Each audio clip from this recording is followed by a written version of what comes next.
Huh? I want to paint something good. Do you? Yeah, it's a glittery. That is some pretty paint. Look at that metallic in it.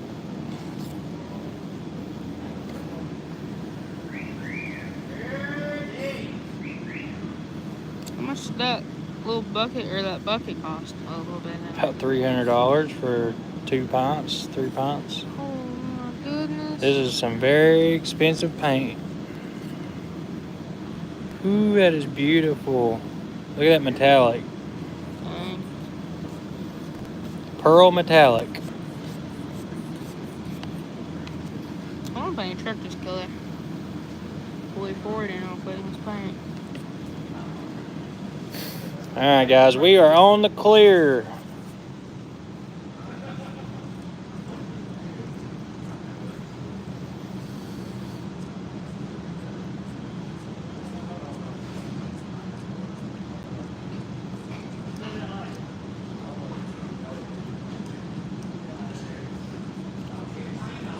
I can't wait to paint the whole truck.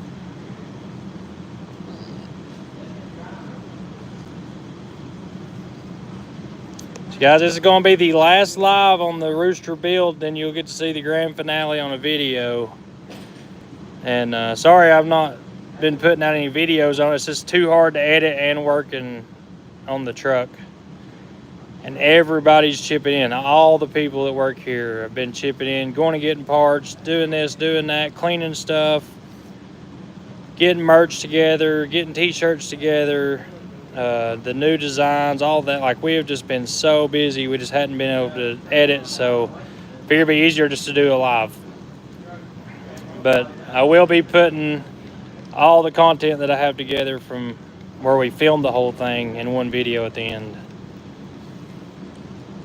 We're on a huge deadline right now. We got to be somewhere with a truck Monday morning.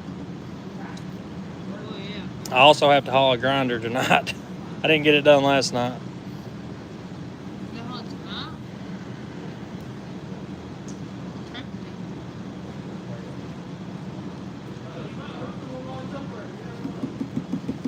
Boom, boom. There you go. What truck you taking to get that?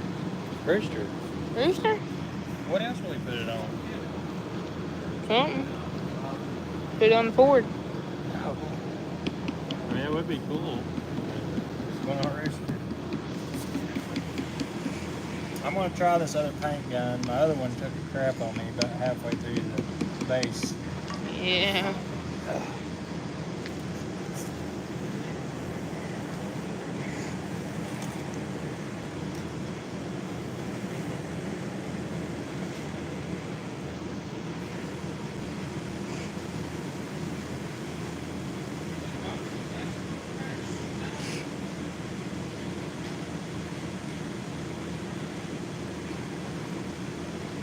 A little bit thick. I should have put some reducer in it. That's what a comment just said a second ago in here. What? Put reducer in it. This is a little thick.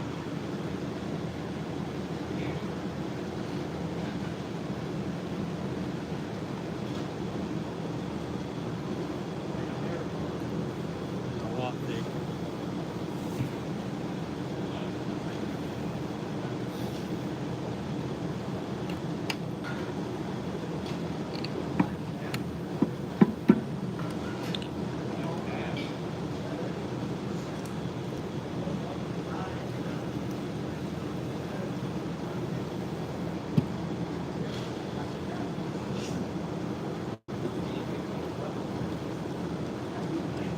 There we go. That fender up.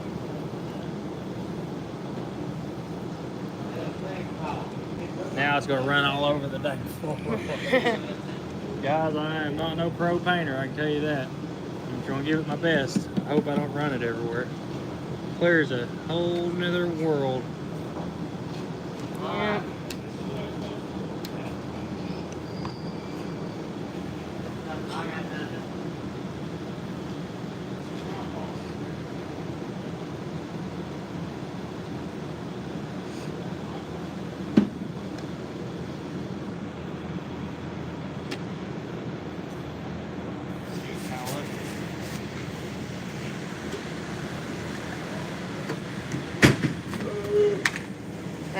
Dang, look at that.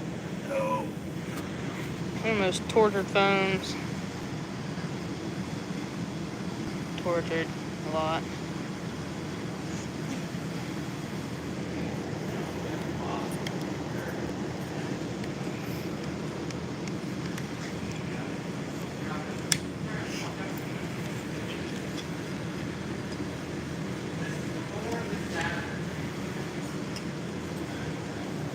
That guy's had his last draw, I do believe. So I've had that gun for, Had it for a long time. yeah. This gun? Oh no, what the heck? Oh, that is creepy in there. What's going on over here? You hold it for me? Oh, I drop it on the ground? That kind of sucked. Probably run.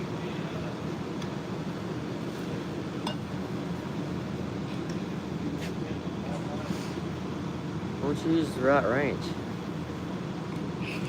Well, I thought about it, man. If I had the right wrench, What is it, a half inch? I'll get you one. I got one right there. Actually, I got one in my pocket, I think. Over here? Yeah. I don't think they would fit on. No, look at the steps. You're on the steps.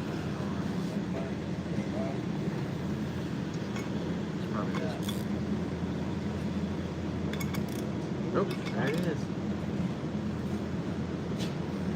God, tight, man. Putting the vise over it. Let's put that on with there.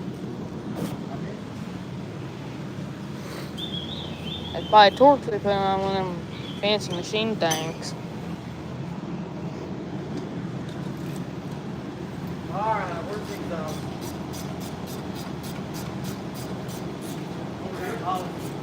Hey, we gotta do the right side. Passenger's not clear about this. What? Passenger's not clear. What we're doing? What we're doing? That thing is stressing me out here. Yeah, my knee hurts. There you go. You're stressing me out. But you're always stressing me out too. What am I doing? I don't know. I got your damn fingers on. Okay, now I'm unstressed. We're done. Go over and look at them, Brax. Let's go show them. You just leave that lacquer cleaner, and then you can spray it on there and then just... We on live? Yeah, I guess we can be. Looks like professional down these. Show them how clean your teeth are in there. I don't know about it. Let's see it.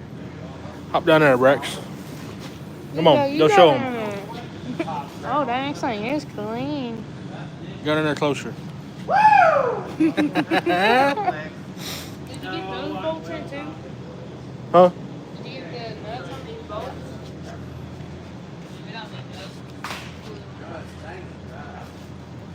Looking good. Like a pack.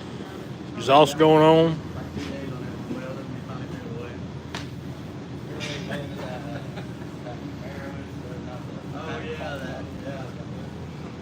There you go, cameraman. I guess camera.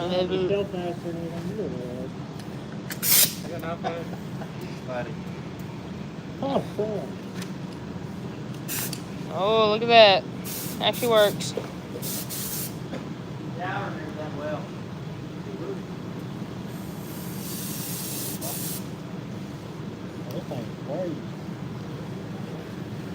Yeah, I fine-tuned that thing a little bit. Did you? Yeah.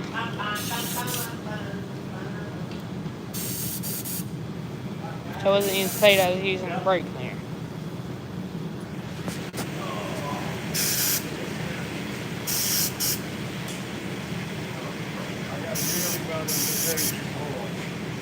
Let's go put it on, baby.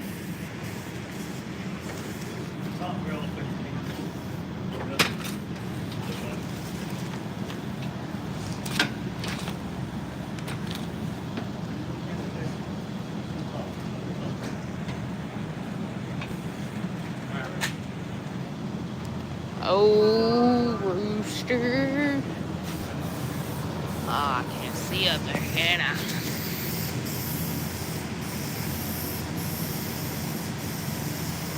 Oh, look at that. Nice shiny.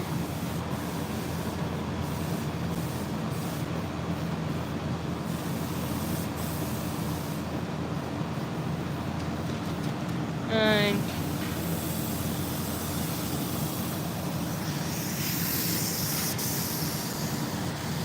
I think I need to paint this thing. It'll look good.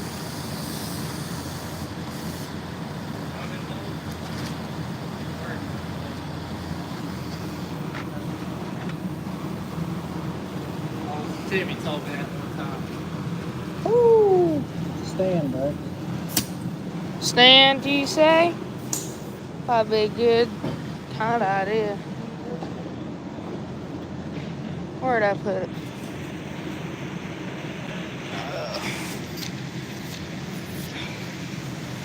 Let me fix it real quick.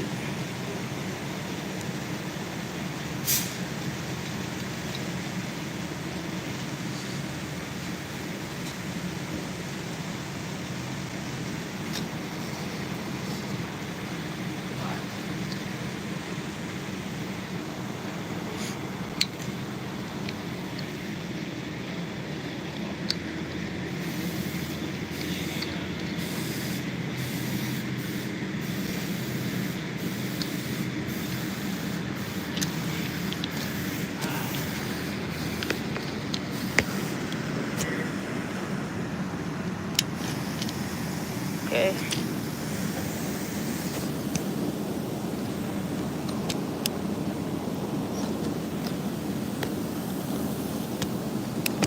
Okay, there we go. It's on there now.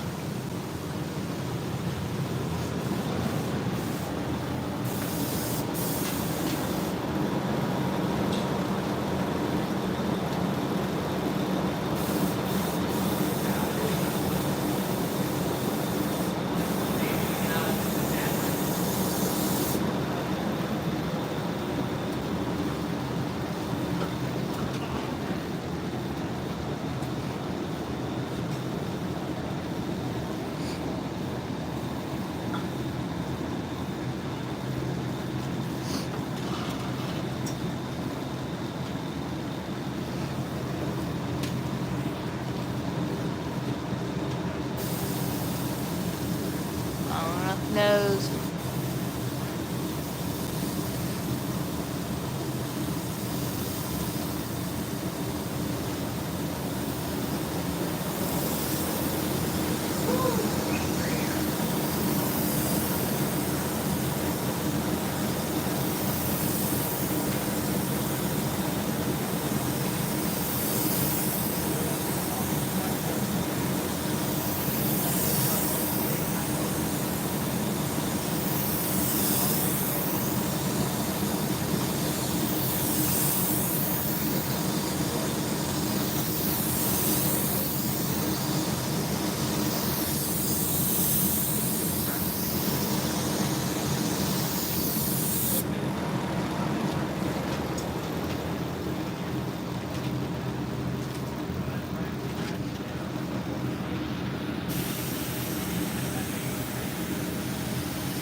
see the problem. And that's the problem.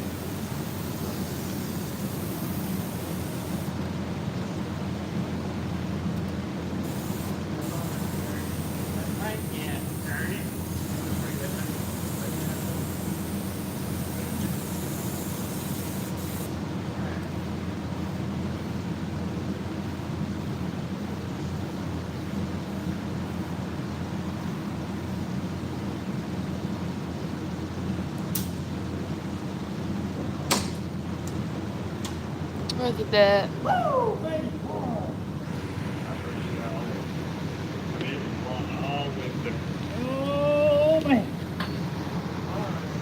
You know what? For a 2 million mile truck, it'll live to make another mile. Somebody's giving me props the other day. He said I was running 1 million mile trucks. I was like, daggone, I don't run them that dude. I feel like I could get under 2 million. Right. Yeah. Dad, can you believe that? What? Somebody was bragging on us. He said we were running 1 million mile trucks. No, we run 2 million mile trucks. We ain't made it to that level yet. One day we'll get there. We ain't there yet. Never wondered if trucks get over 1 million miles. Yeah, except for the Well, the red one now. actually, none of the police trucks do now. Dewey's does. Dewey's got over 1 million. Two of them's over 1 million. The other one are between 500, 400, 400 to 800,000. Whatever's got 800,000. Rooster's got 2 million. 2 million miles.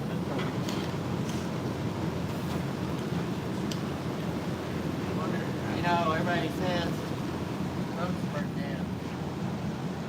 No more, they don't break down no more. Well, see what they don't see though, is the trucks running 5,000 miles a week every week. 300 miles a week. I'm not with the trucks. I only film when they're in here tore up or in maintenance or something like that. So they don't see the 2 months they're out on the road running. And,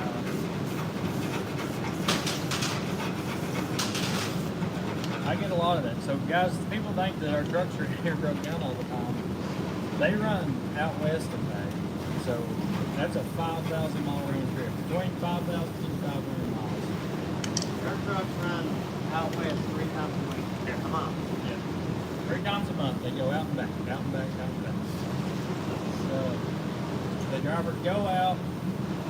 We don't do brokers and none of that bull crap. We deadhead our trucks home. We don't haul anything back. So they go get in their truck here, they go deliver their load. As soon as they get delivered, they'll turn around and head home empty. And when they get home empty, they take their 34-hour restart here at the house, spend 2 or 3 days at home, and then they make the same round. And it's just a revolving round. They do it in 6 to 7 days. Most of them 6 days, 7 days. And so 7 days out, 3 days off. 6 days out, 3 days off. Just kind of how it works. They've got their own little schedules and stuff. And a lot of our drivers have been here for 10 years. And then the new ones, they've adapted and learned their ways too.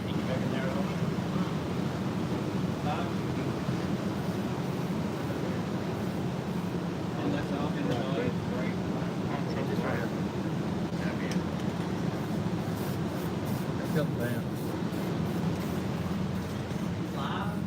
We're live.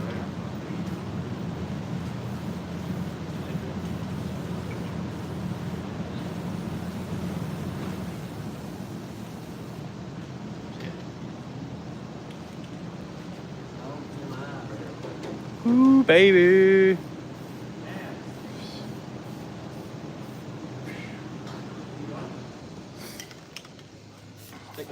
Overspray's a myth. That's a myth. See them big old fans up there running? Them big fans suck that paint right out of here.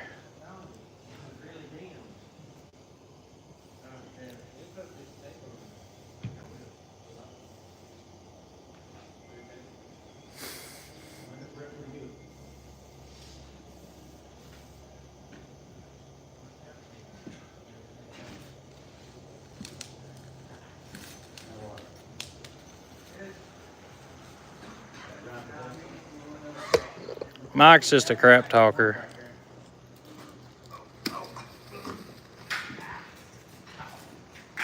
All of us is walking like 70-year-old men. I want to see what James said. Everybody's commenting. I didn't hear it for you guys. What?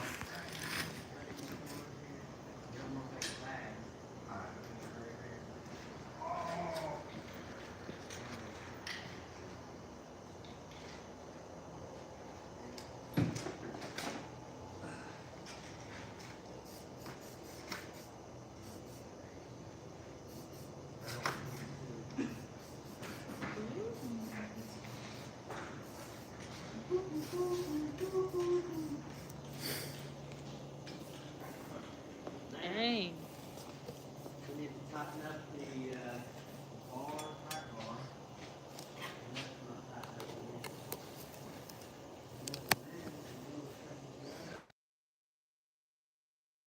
Here. Somebody done hit the train station.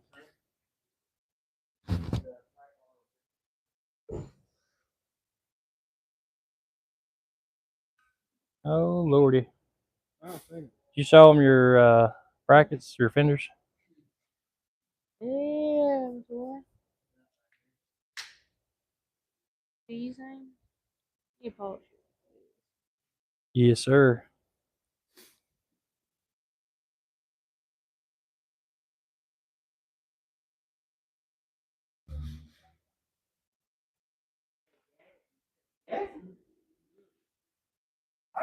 So, anyways, guys, back to it. Waiting on that clear to. How long do you guys usually wait before you spray your next coat of clear? That I know you don't wait.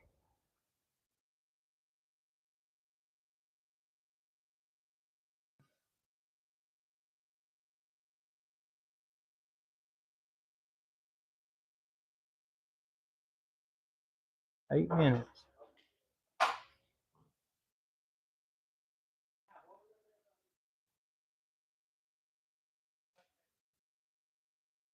Much better. You can actually hear So, get these pipes on there. How are we going to do this?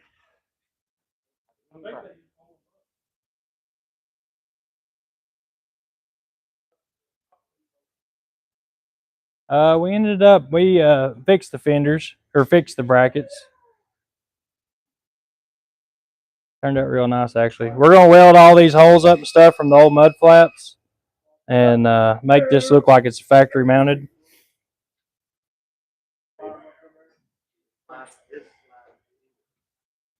Hang on.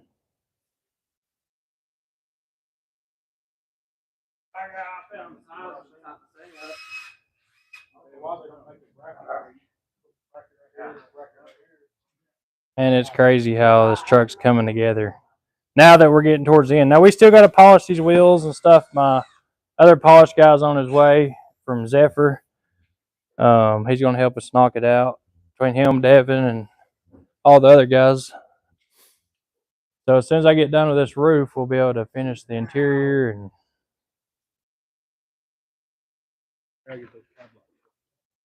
Oh yeah, I gotta put the glass bulbs on. All right. Look like you on that pipe. Hopefully. All right, so do we do miter? Are we doing the miter cut stack or the flat ones?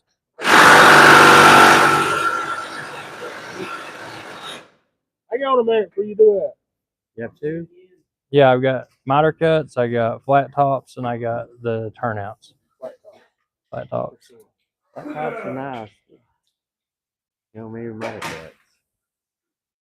God, it's a hard choice. I know, I like miter cuts. Now, if you had the bullet ones, there would have been no question on which one to use. Bullets. You ever seen them? They're like them right there, but they got. Oh, it looks got the little holes in them, and It's like M16 shells. Yeah, you know you want to see them. No, I don't either. All right. I guess I'll. Flat tops. Is that supposed to slide right into? That's not gonna slide in up here. no, it's got to go back here. And then you're gonna. Well, we can't do that until you get this done. Right. And What I'd like to do is get this done and then we put some blocks under here, put the pipes hold it on. up, and That stool that he sits on might work. might sit right under it and see where we need. We can start putting this bottom half on then, can't we? Yeah, you can do that. Let me. I got 2 more coats to go. Pitter patter, let's get at her. Pitter patter, get it scattered. God dang! I got to be careful. Some crazy paint shop's gonna try to hire me after this. You know. Yeah, right. We're gonna have a full parking lot tomorrow. People coming here to get paint jobs. I got to be real careful what I put out on the internet. You know that.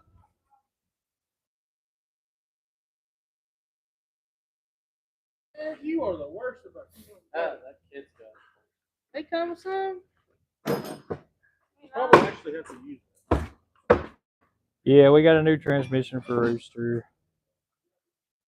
All right, come on now. Let's go for another coat. Cameraman.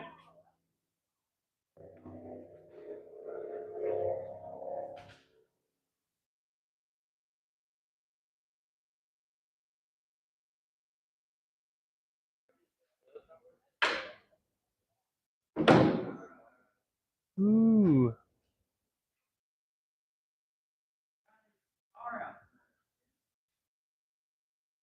Actually, Tommy's making me money and content. You know how many applications I had put in today from that live yesterday? So I got a video made. I ain't put it out yet. So I did that yesterday to prove a point, and because I'm sick and tired of seeing him bully Justin. I just don't like bullies. And Justin's got too much to lose going here and fighting with some guy like that. But I'm from the country. I'm just an old redneck that likes to fight. So we like to fight around here. When we get mad at each other, we just go out in the parking lot and duke it out and then get up, shake hands, and go eat lunch. Dad used to. He don't anymore. He's too old now.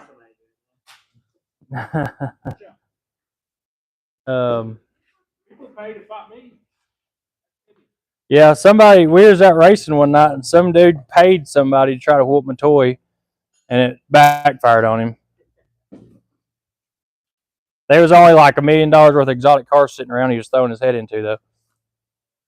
I was like, keep him away from the Camaro. There was like what? There was all kinds of crazy cars out there at night.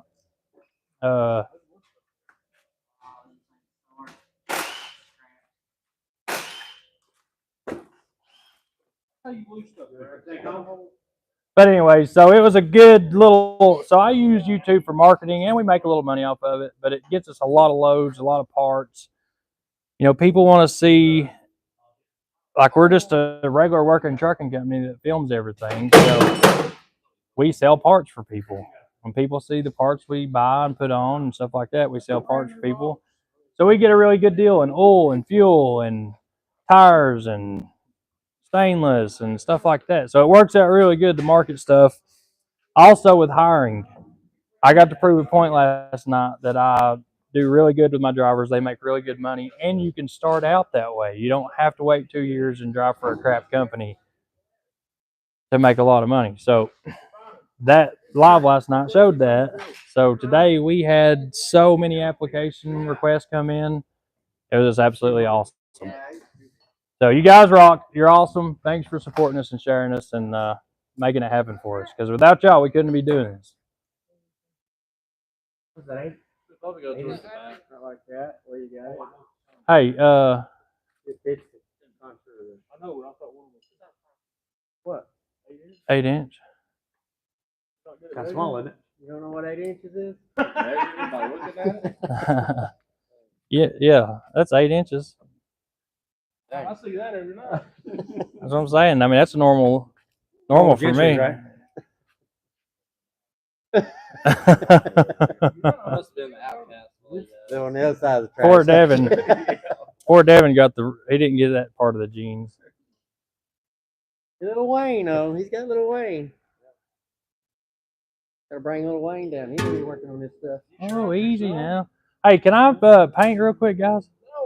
We're doing the bottom side. You gotta put the phone down the paint. I'm asking my cameraman to take over. He's busy. Yeah. I'm gonna lay this right here, boys. On the starboard. Yeah. And I'm gonna get this, but I have to get the other side and put them together.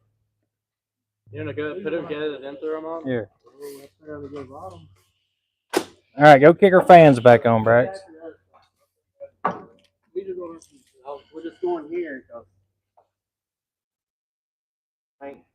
Have you ever heard a Peterbilt pipe? Like that's how you order your pipes. What? You ever heard that saying? We've never ordered any. You see Tim's 8-inch pipes? There's a reason why I got 8-inch pipes. Oh, yeah, you've been huffing too many. I ain't been huffing no fumes, Dad. You've been huffing all the fumes.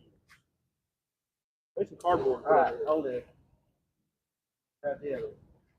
Cardboard, man. We need some cardboard. Hey, I need that. Don't take that. Yeah, we could go underneath. Put it back right there. I'm gonna spray you in a minute, Harvey.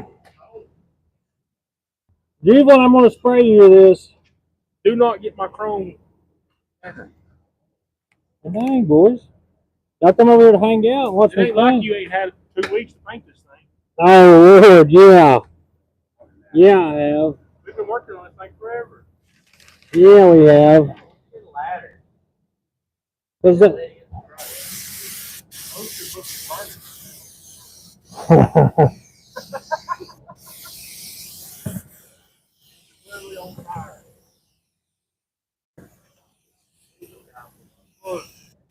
All over my chrome, man.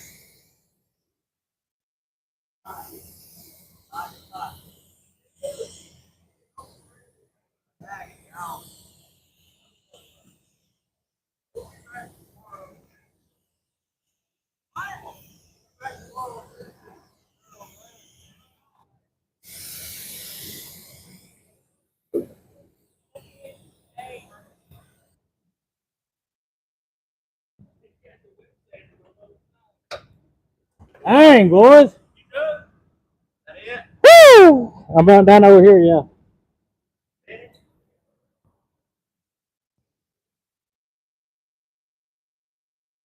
Oh.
Yeah.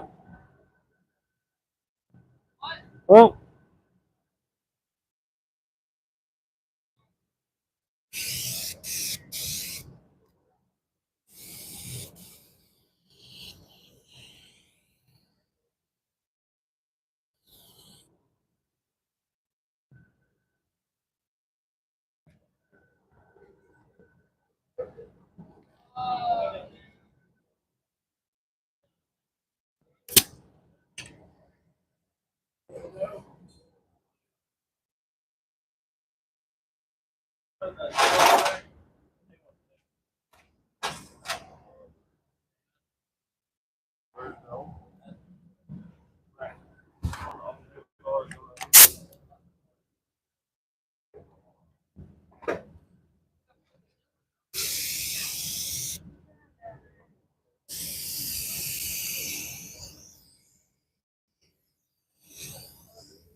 Yeah.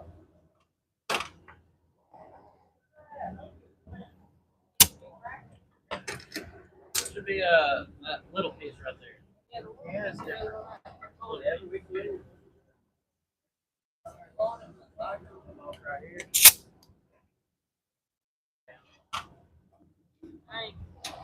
Yeah, but you'd be able to see that.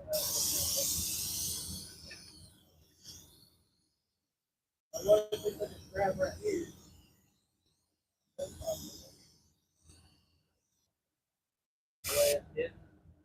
Don't worry about it.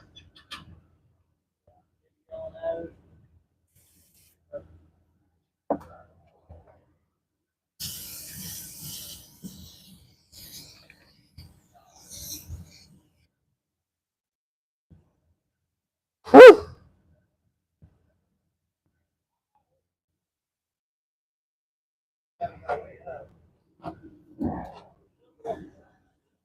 Well, actually, we're pretty dang close. What about there? Look at that. Oh, wow. That's not right in line with the exhaust coming off the motor. You know? It's got to come out more than that. You gotta go over like. Can you bump the back? Tear it off. I'm sitting about decent. Right. Go way up. Is there anything gonna be in the way? Not up. You just need to go over. Oh yeah, yeah, right there.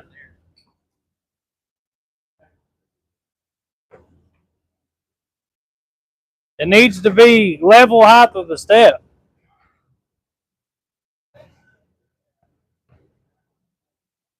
Oh. A little high, buddy. Darn paint's got me.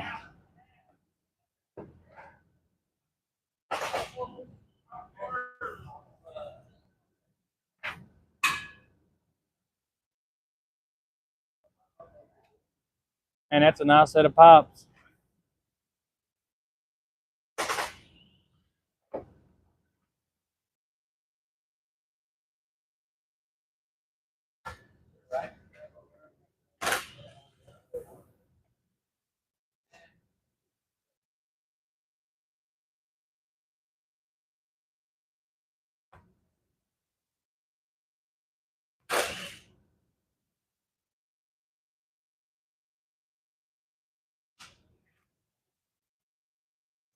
So it's probably these.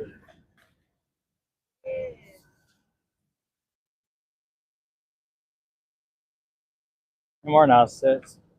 Set of pipes, ain't they? Lordy day. Let me see that thing, Braxton. I want to answer some comments while I'm waiting on paint to dry. 998 people on our live tonight. That's pretty awesome.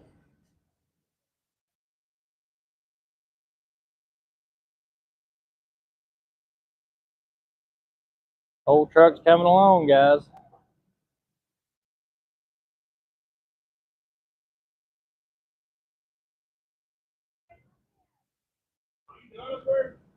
I got one more coat to go.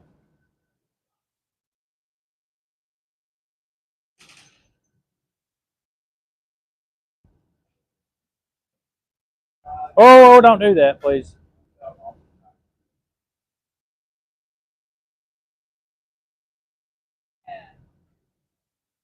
I would die.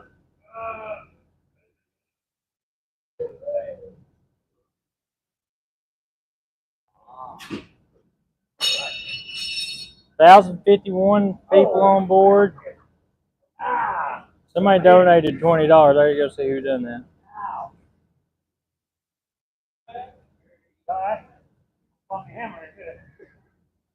Guys, so we fixed the top cap, fixed all the holes in it where it's leaking, the horns, where the old lights were on it and all that, resealed the whole top, concreted it, whatever we call it, concreted, where you fix all the stress cracks, because the top of this truck got really, really hot when the shop burnt down.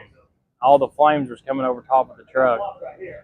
And that's where, like, this thing was parked right next to the building, and there was an opening right above it, and so it had flames coming out, and it literally crispied the top of this thing.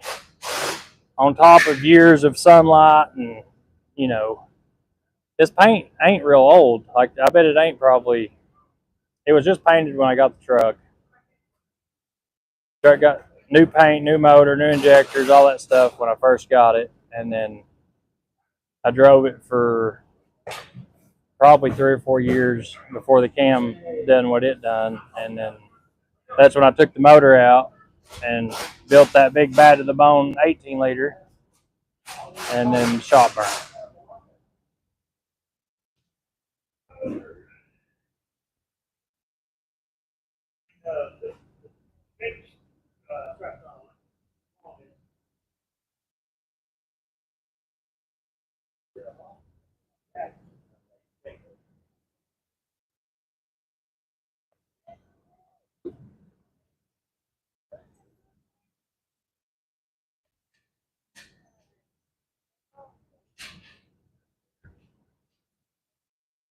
Oh, I know it. We got so much. We clean up every 4 or 5 hours, and the dumpster is just about full.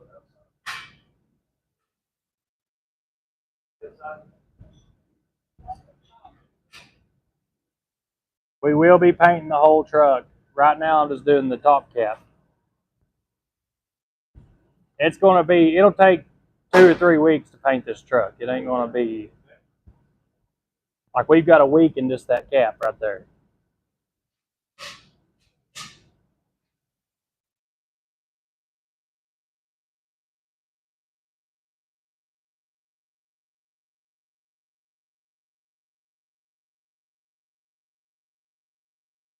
We still got to fix the roof cap.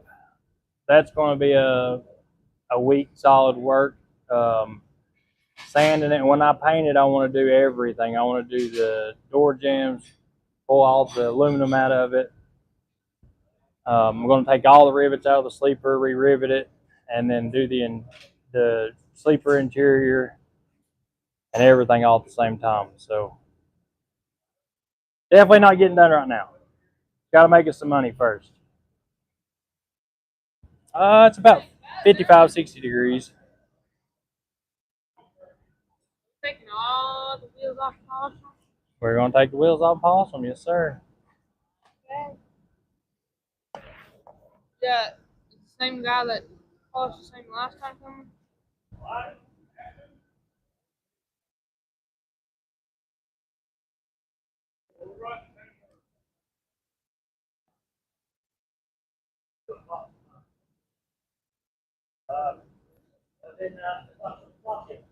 I am not messing with the hood.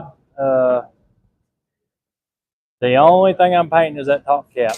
And the only reason I'm painting it is because we had to do cab lights and take the horns off, and we had some leaks from years of heat. The truck will be the same color it is now. It's just going to get some cool pinstriping, and I love this color. It's my favorite color. Same guy coming. They the other day. Cautious.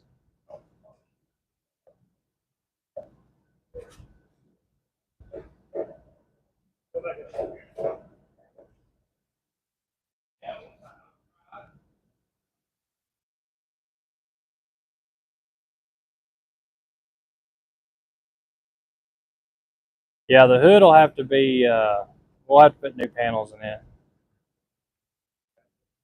Is the sound really bad, or is that just that one person?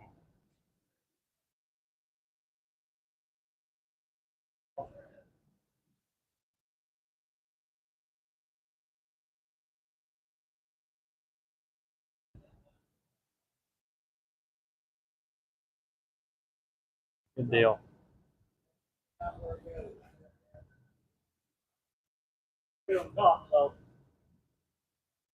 These stacks gonna be tall. Saying it sounded a little muffled. I've got the mic on. Here, Brax.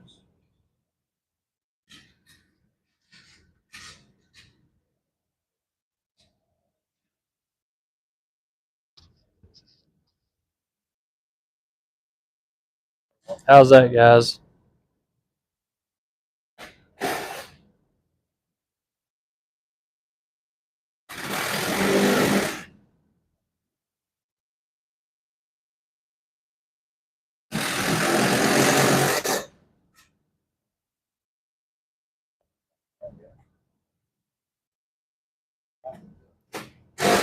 The paint color is named Fire Radiant. It's Fire Radiant Red. It's a metallic and um,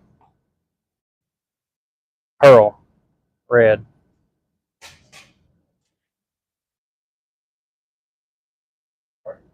I think the top of the truck's gonna look brand new. We're gonna have to really buff on this paint for the show. So far, no runs. We're getting lucky. Oh, we got somebody's donated $5. Hello from West Tennessee. ISX Cummins 565. What's up, brother? We'll put that towards the interior. Yeah.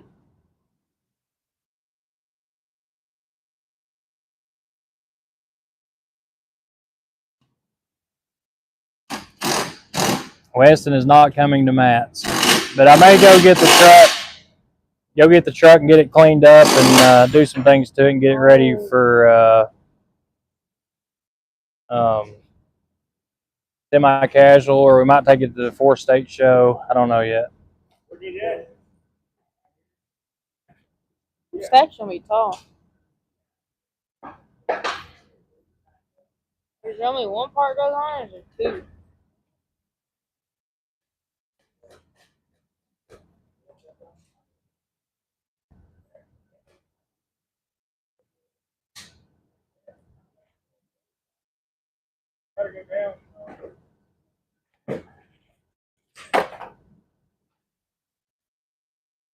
And y'all ain't making a mess or nothing. That's why we can't find bolts. Yeah, boy.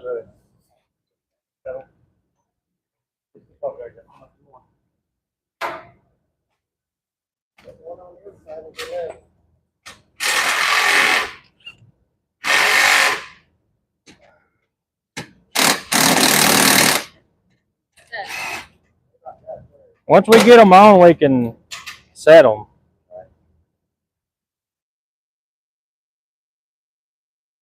God, them pops are gonna be nice.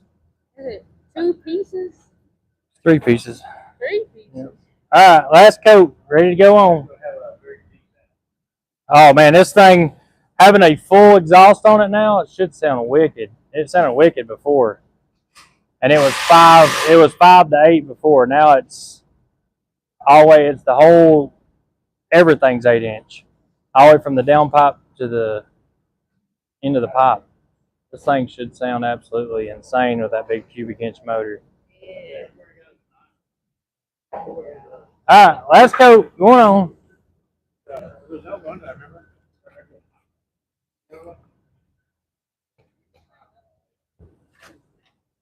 Oh.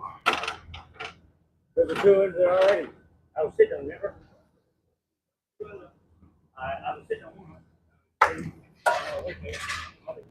We've got a good day and a half, 2 days of cleaning this thing. Yeah. Tomorrow, sometimes there's catbacks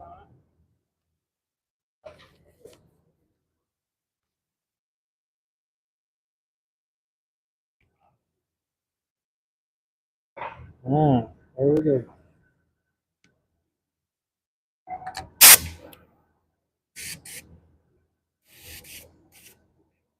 Is the air compressor off?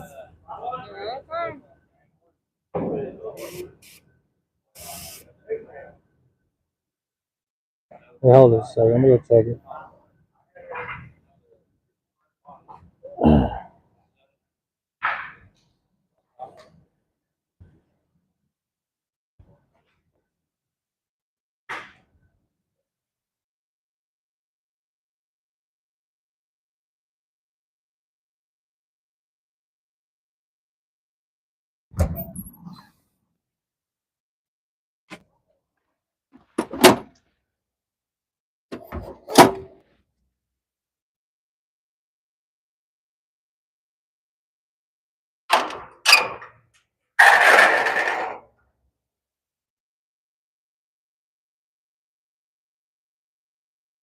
We're good.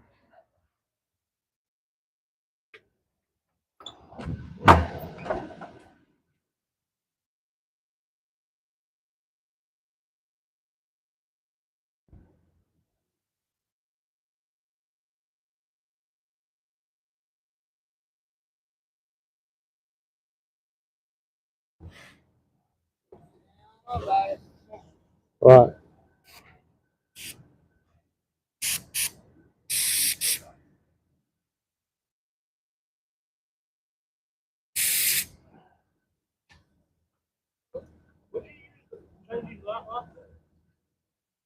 Okay.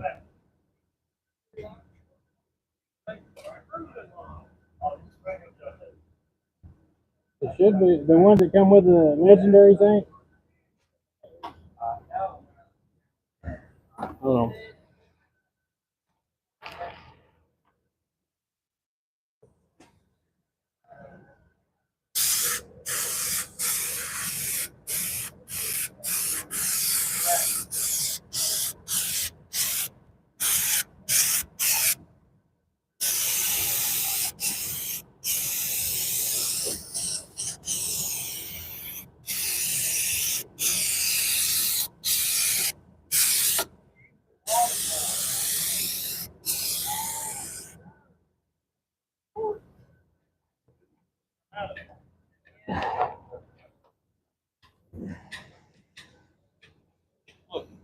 Big long boys, little short. Yeah. Where's the big long boys? They didn't come with any? No. That ain't good. I might have some more.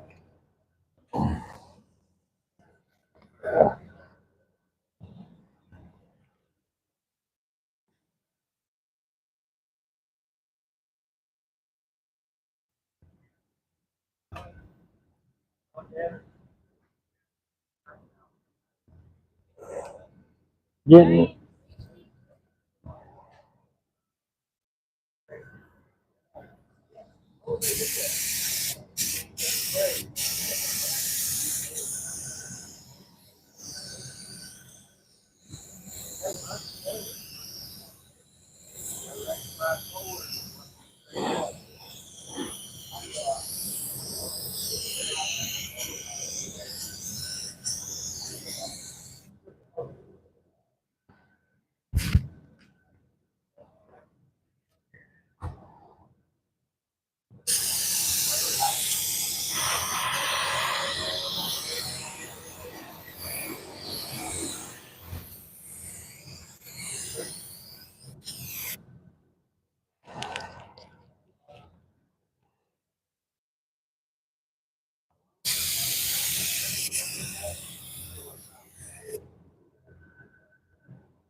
One side spot and the other side.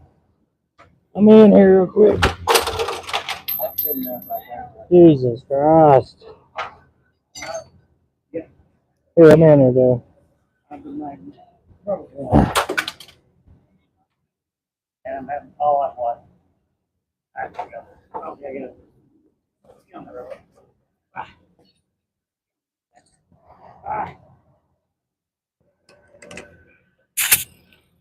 Here, I need the lighter.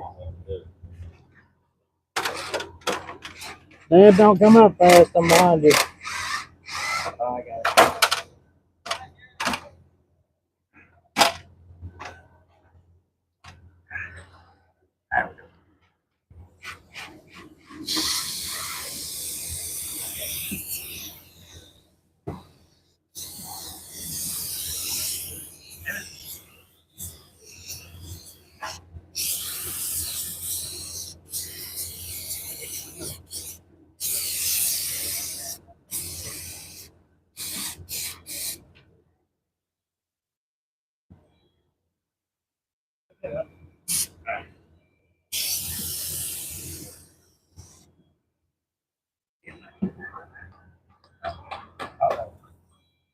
There she is.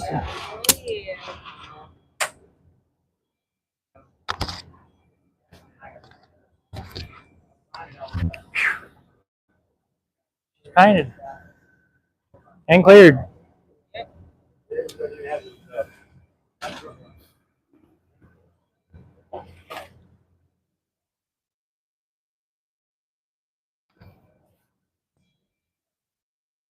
Dang, it looks good. I'm proud of that.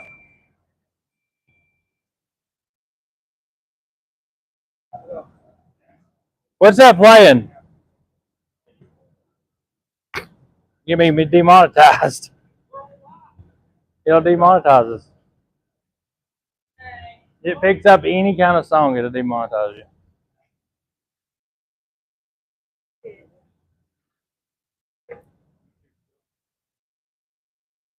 YouTube's getting strict, boy.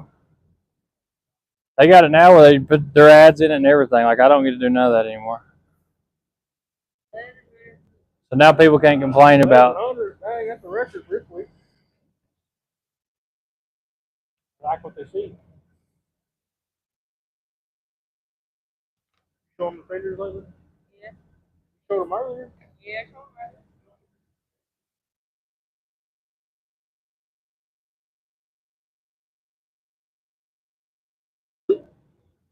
Dude, look how perfect it was. Good. Lots. Oh, the screws?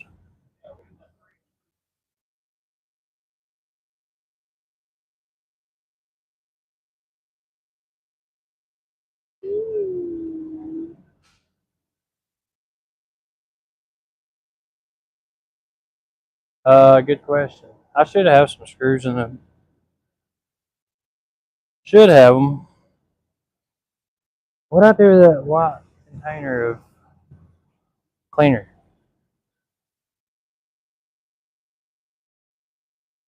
I just had it right there. What are you looking for? That white. Yeah, oh, right there it is. There it is. You lose your mind if it wasn't in your brain. Dude, I've been painting. I can't think straight.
I'm the one that's got the mic. I don't know if I can hear y'all.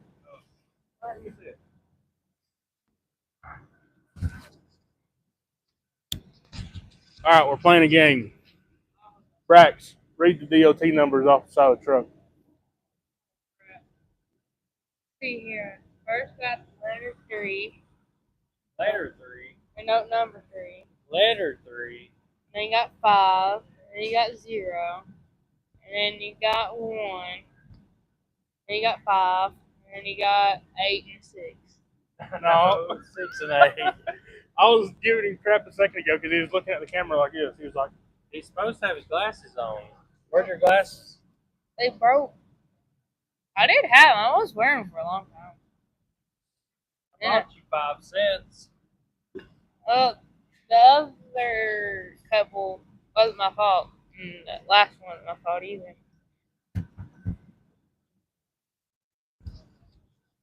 here, you can have it back.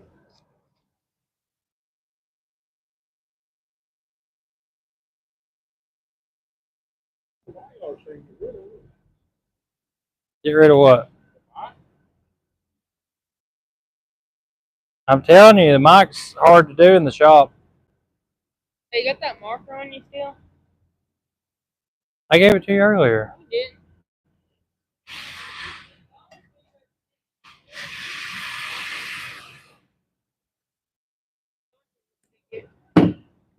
Yeah, dude.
Yeah.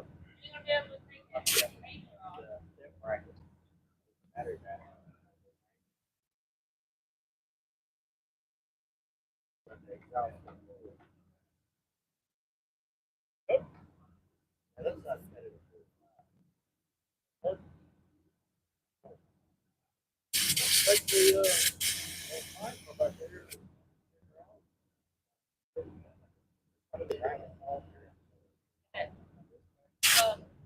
How long would you be able to take that tape off? Here in a little bit. I mess with it yet. I think that's what happened.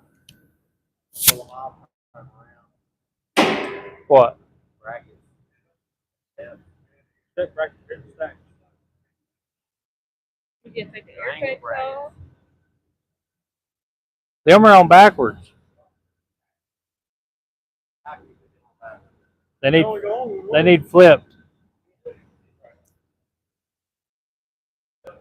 If you flip them, this right here is going to be in the front. Oh, yeah, I know. The way the contour of it. And when you straighten your brackets up, it'll bring the exhaust around under where it's supposed to be next to your hanger. It'll straighten the exhaust up. It's not. I've never had that problem before. Oh, you ain't never had these pops either. Yes, I have. When? Drop it down.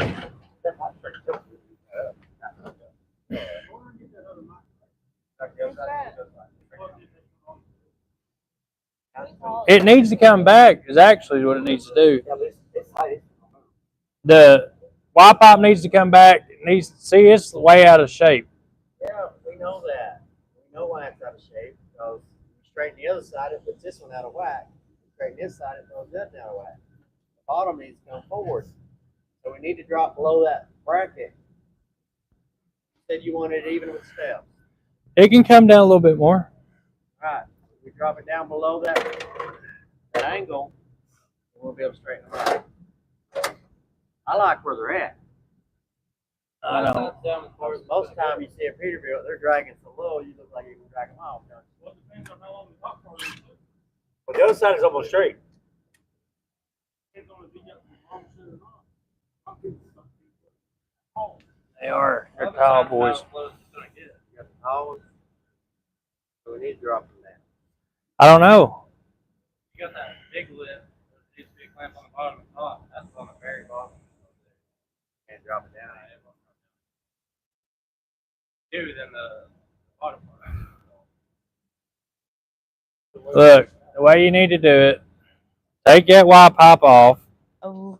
Get this pipe set straight, level, and exactly where you want it. Right here. This middle pipe, middle.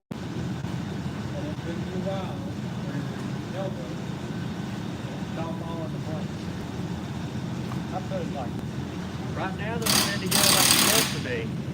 We just drop it down below that angle, everything will be straight. That's all you got to do. You lift that up just a little bit. Turn it back. Yep, that's been sort of the other side off. That's tight. It's not going to move. Yeah, we'll. Got to get it filled up or stacked up. First, Yeah. and then We're just sticking them on there right now to be able to. We can line everything up in a minute. Like I say, if we drop it down below that step bracket, we're fine. you just need to lower down some. Yeah, it needs to drop down about 8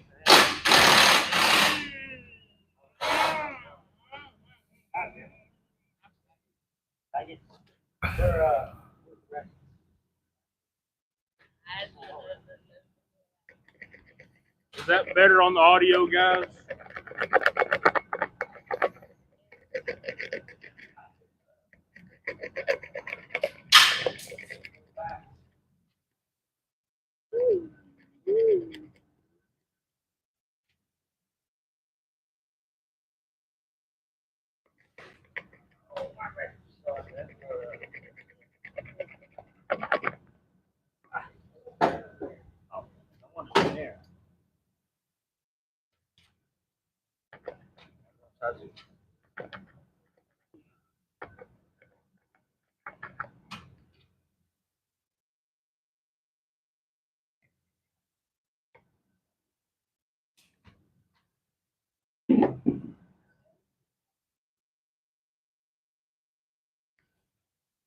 Yeah.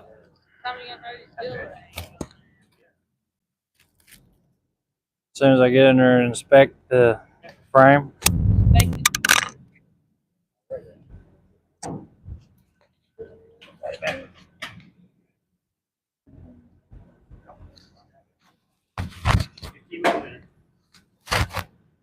Hey, you got 50mm? Plug that over there.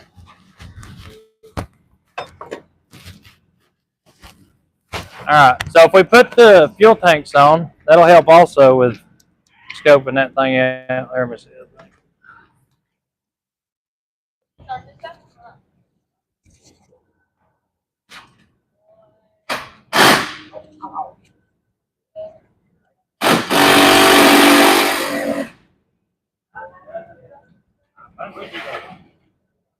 Yeah, loosen that back up. Dad, you're going to have to set the verticals before you do anything.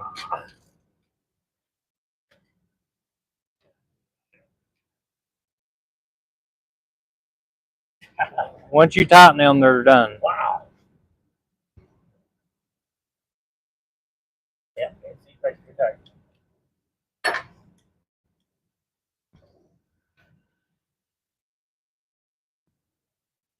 Alright, I'm going to have to put a stop to this real quick. Hey, back everybody off this project. Let's me and you put these stacks on. Please. Let the stacks go where they're at. Just quit messing with them, and Dad will do them. Let's put the tanks on. They're going to end up scratched, and I'm going to end up mad, and then we're going to have a bad night. I'd rather just do them myself.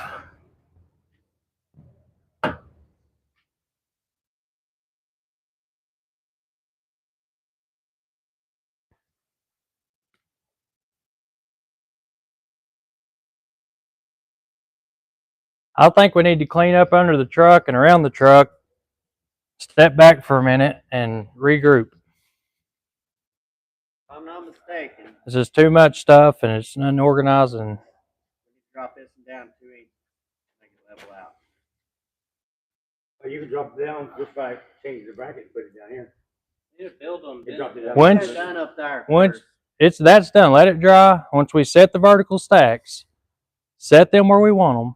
Them 90s will fall into place, hook up the turbo, and we're good to go. Bracket with one, but drop it like That kit builds itself. You just got to do it the way it's supposed to be done. All right, we're gonna do polish. The tanks on what? Let's put the 4 straps on 4 straps. each side. Straps on. What about this back step? First, let's clean up a little bit. There's too much crap. Let's get rid of this pallet. Let's get rid of all this flooring. We don't need that no more. These boxes. On the burrito boxes. No, I know. We filled it up twice. That's much better. Is it? All right, my toy changed the sound up on us, guys. You can use this one too. Leave that one on there for whenever somebody's close to the camera. That's perfect.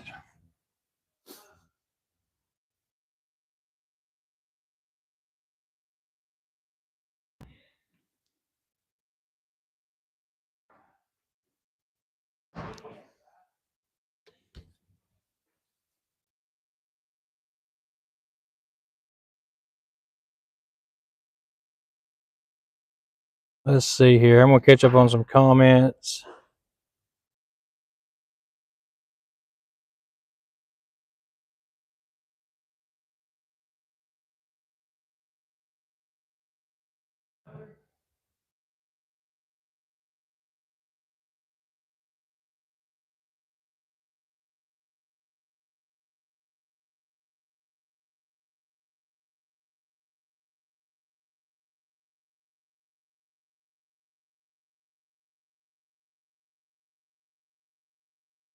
David Lacey, you're retarded, man.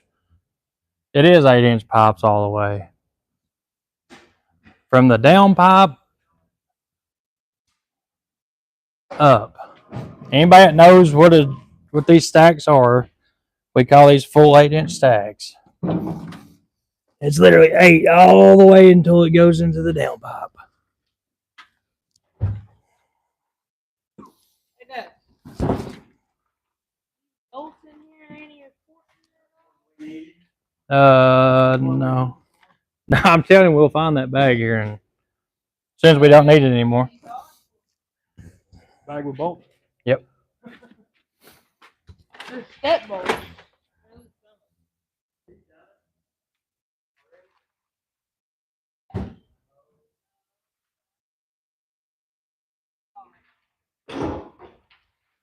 Donnie, be careful. You're going to end up getting put in the train station talking like that. Steve's a Detroit man now.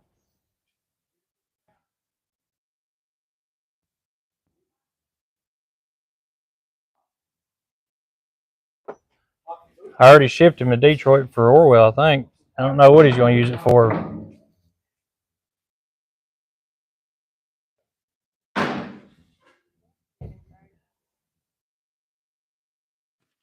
Oh crap! WWE's on. WWE. Take a break. Beer break. WWE. Have a taco. Huh? A taco. Yeah, that's mine. You ate half mine? Oh, this is gross. Huh? I don't know what's in Yeah, I ate my food. You need to eat something. You taking this diet too serious. What's this? You're supposed to eat on it, not starve yourself. I eat. Yeah, very rarely. Is this mostly a sanding pad? Yeah, it's a 2000 grit. I don't think that's sanding it.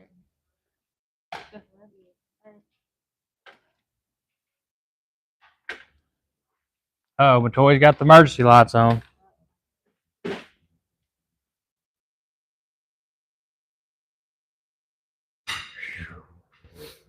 You alright?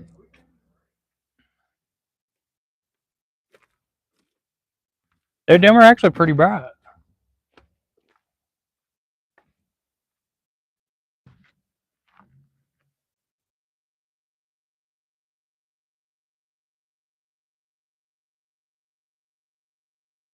I need to put some in your bed too.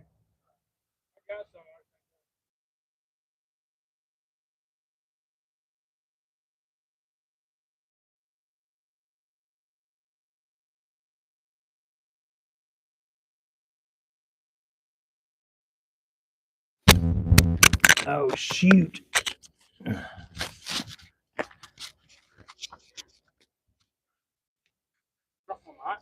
Yep.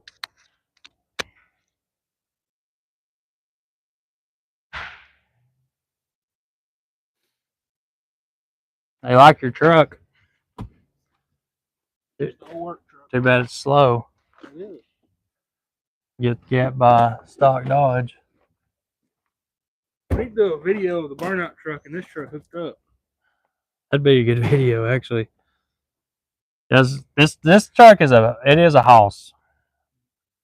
With Stan Matoy, it's a pretty good truck. He is not easy on it.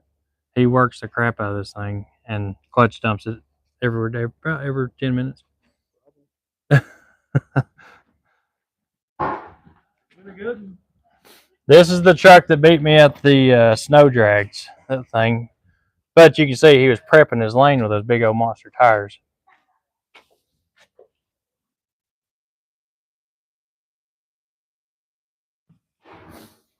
Oh, now I can start calming down. Whew. Oh, this butter gets me. Alright, boys. Get up. Let's go. You feeling better now? Devin's hating life because he moved all the way to Coker Creek. Dude, I used to make that drive every day. I hated it.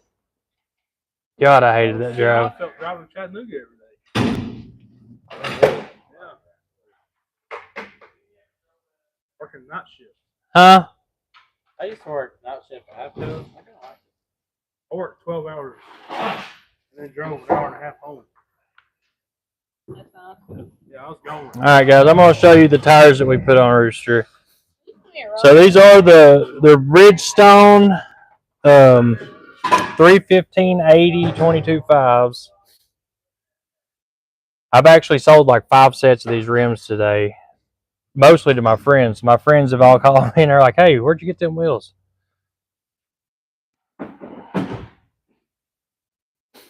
So these come from buytruckwheels.com. All right, hold on. I gotta get rid of the mics.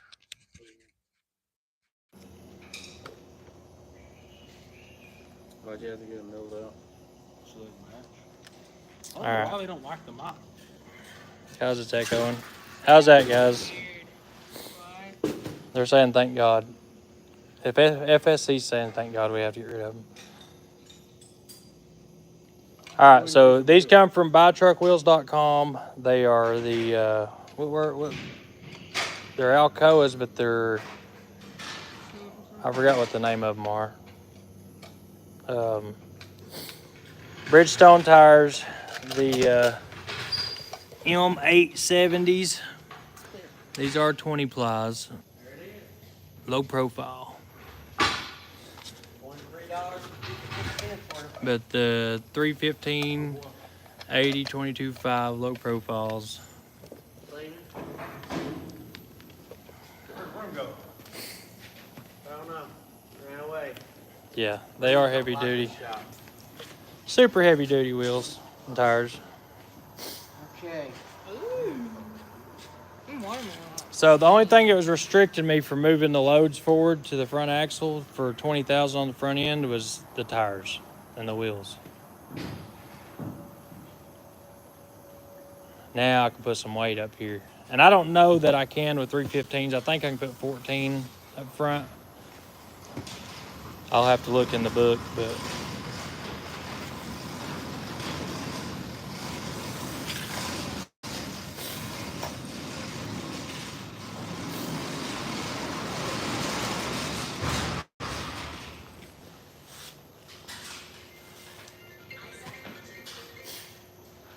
Isaac?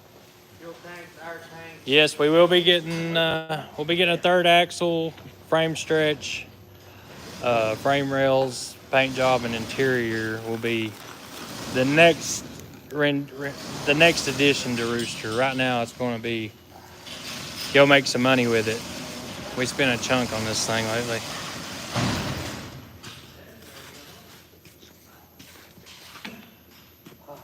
I'm ready for that to dry.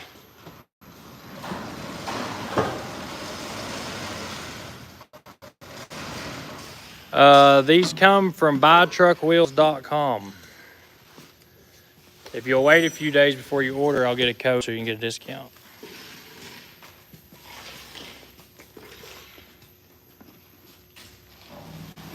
They're around $300, not exactly, but they're around $300 a piece for the front wheels. So we got $900 tied up in one wheel and tire. The tire was $650. The wheel was like $3 something. So $1,000. Let's say $1,000 a tire and a wheel.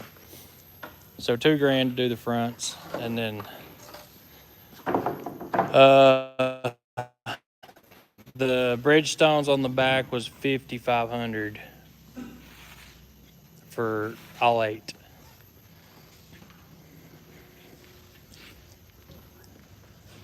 So $7,500 in wheels and tires. And these are the M726 ELs, which is a really good tire. Rooster loves this tire. The last set I had on it lasted me like 4 or 5 years.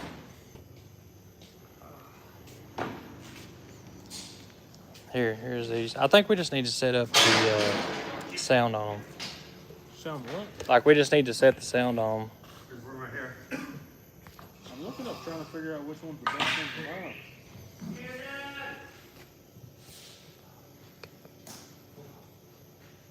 They say DGI box are good, but I don't know how to connect them. No, $5,500 wasn't real bad for these. I got a really good deal in the Bridgestones. I actually lucked up buying these for that. They're usually about $7,000 for a set for 8 of these.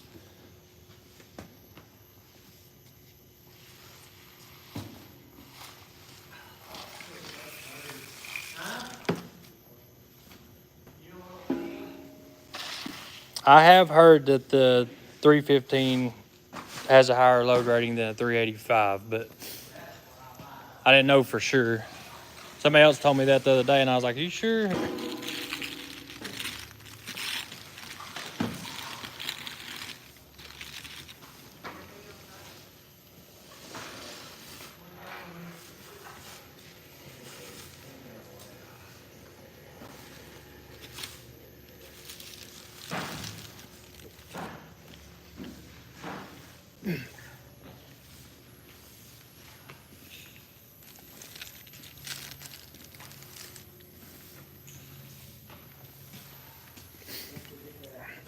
Oh, brother, the haters ain't gonna bring me down. And they ain't hurt my feelings none. Whether you love me or hate me, or at least you're thinking about me.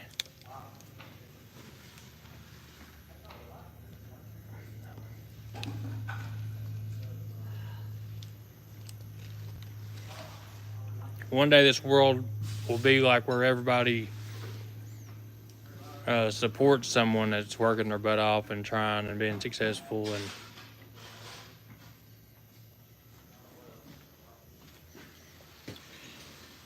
In the trucking world, one thing a truck driver cannot stand, and it ain't all people, it's most of them though, they can't see somebody else being successful. I should not be able to do it like I'm doing it and being successful. I've got to be hauling drugs, or I got to be hauling something illegal, or my guys are got to be running illegal because they're on e-logs, or I'll tell you right now, I got way too much to lose for my guys to be out running outlaw.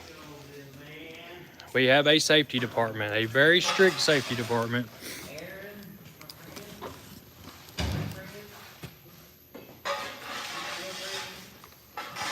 Deb, what happens when you catch a driver cheating on their logbook? They're fired.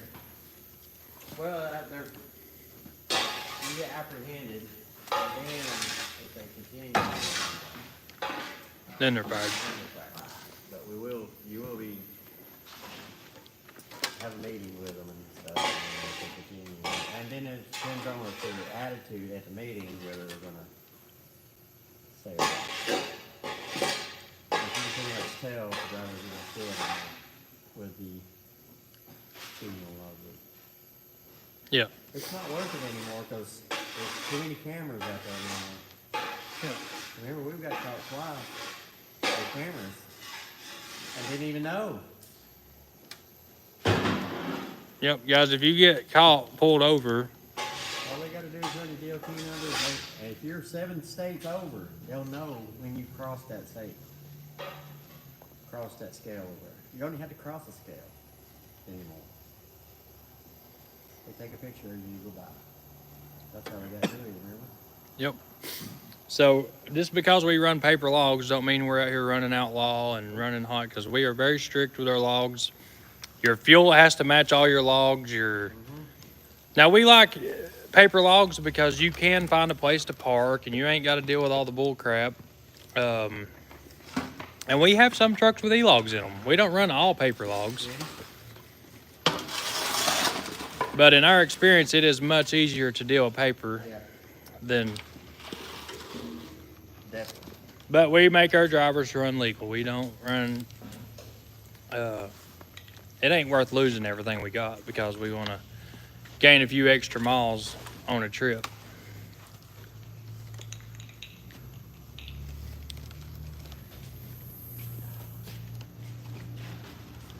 It ain't like the old days. No, nothing like the old days. Used to, you run 2 log books and... Now you run 2 phones. Yeah, 2 phones. Because everybody uses their phones. But no, really, you don't need that. No. Because every time we even try, we get caught. So unless it's trying. And every time, the cameras want to catch us. Mm-hmm. Yeah, it's been a long time ago, but we had Dewey, and I was mad, boy.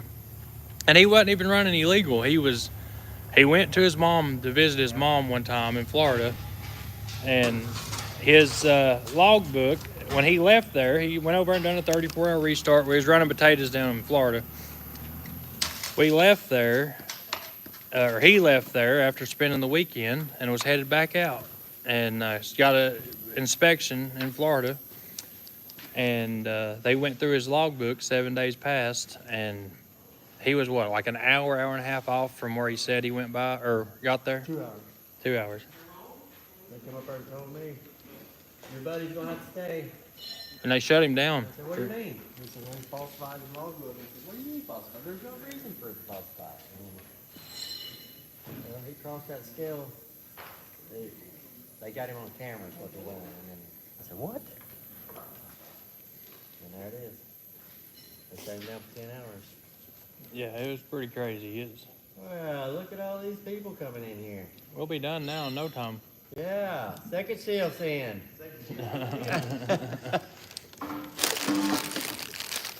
That's good, 'cause first shift was still up. No, first and second shift. Oh, yeah. Third shift's here. It's almost midnight. That's always one that has to carry first shift anyway. Looking good. Working on it.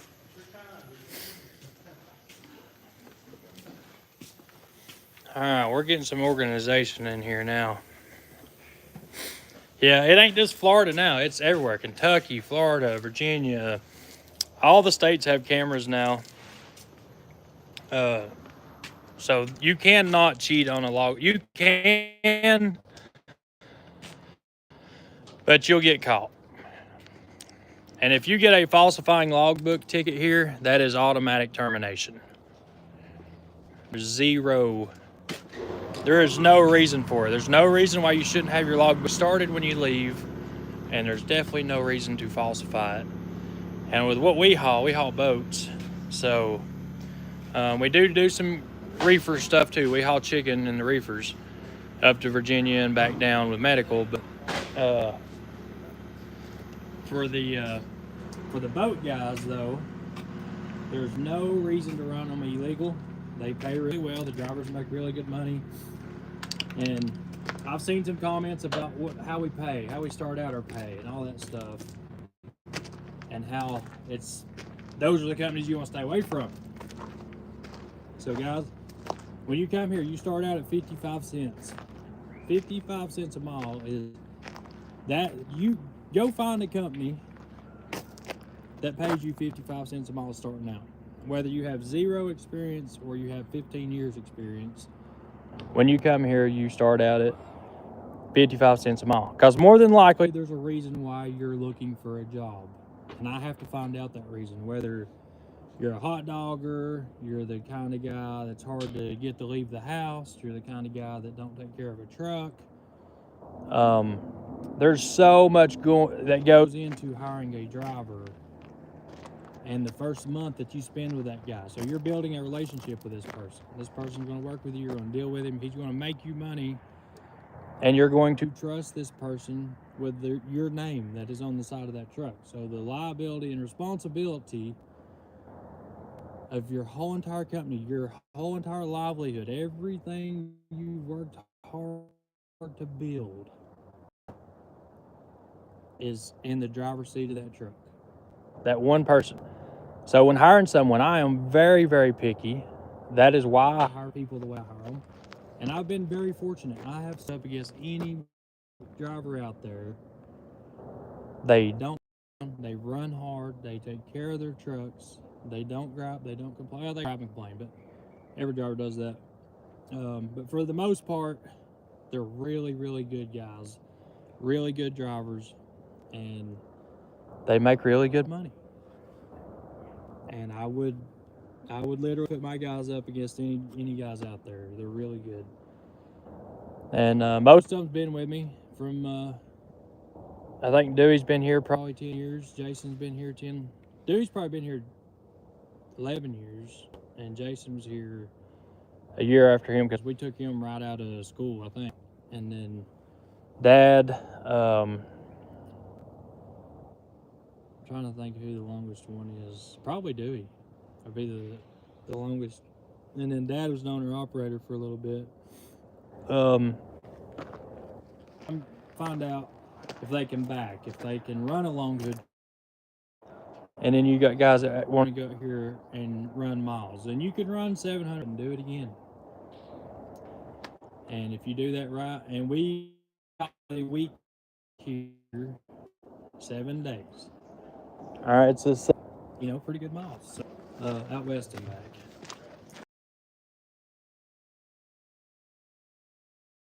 They get back here and they take their break and then they go again. So we start out at 55 cents, and then after usually, I don't know, within 30 to 60 days what they're going to do, how they're going to do, if they take care of their truck, if they keep it clean, how organized they are, if they're going to be a kind of person that gripes about equipment or don't gripe about equipment. And when you run older equipment and paper logs, that's when you get the good drivers. When you run new trucks with e-logs, like the Volvos and Cascadias and stuff like that, then you get drivers like the guy we were talking about yesterday. And I can guarantee you that guy couldn't hack it here. Promise you that guy couldn't hack it here. He wouldn't last a month running like a man. Watermelon time. You hook the 4-way up? Why is the signal bad? Which one do you want?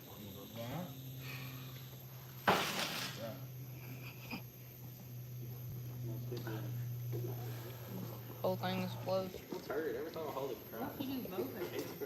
Like when we first had it, didn't love it. Like once they needed to eat, they didn't want it. Now, I didn't look at it. Oh, shoot. Really? Man, I was really getting into that conversation. I was worried about that. That sucks.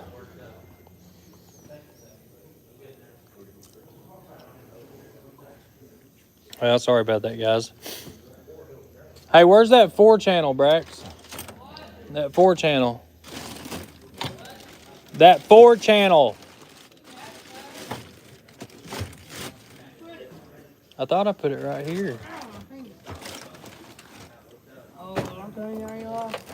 I gotta get this toolbox organized again, too. Dang, it's organized the other day. I know. It was right here in this bag right here. There it is.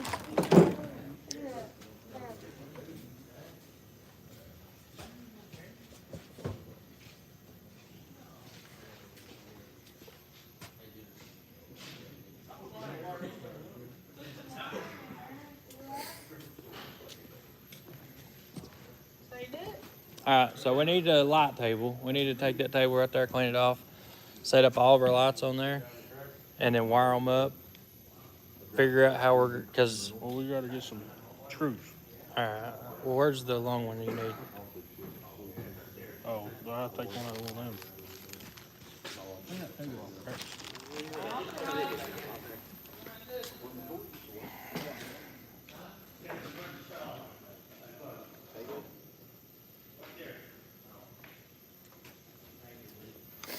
You get that thing running right? Tried it, nothing. Is that wiring, wasn't it? No. My nephew, I gave him a motor like 2 or 3 years ago. Oh, right here's one. And he had 24 valve, but it's out of like a rollback or something. It's an industrial motor. Yeah. So I was like, hey, let me get the lift injector pump off. I was like, okay. So I went there, pulled it off, put it on. Perfect. Runs good. Runs good. It's still weaker than shit, but it runs off. Good. Well, before it was horrible. Man, if you ever sell that truck, I want Did it. you find them? I was looking around. Dude, I got all new interior.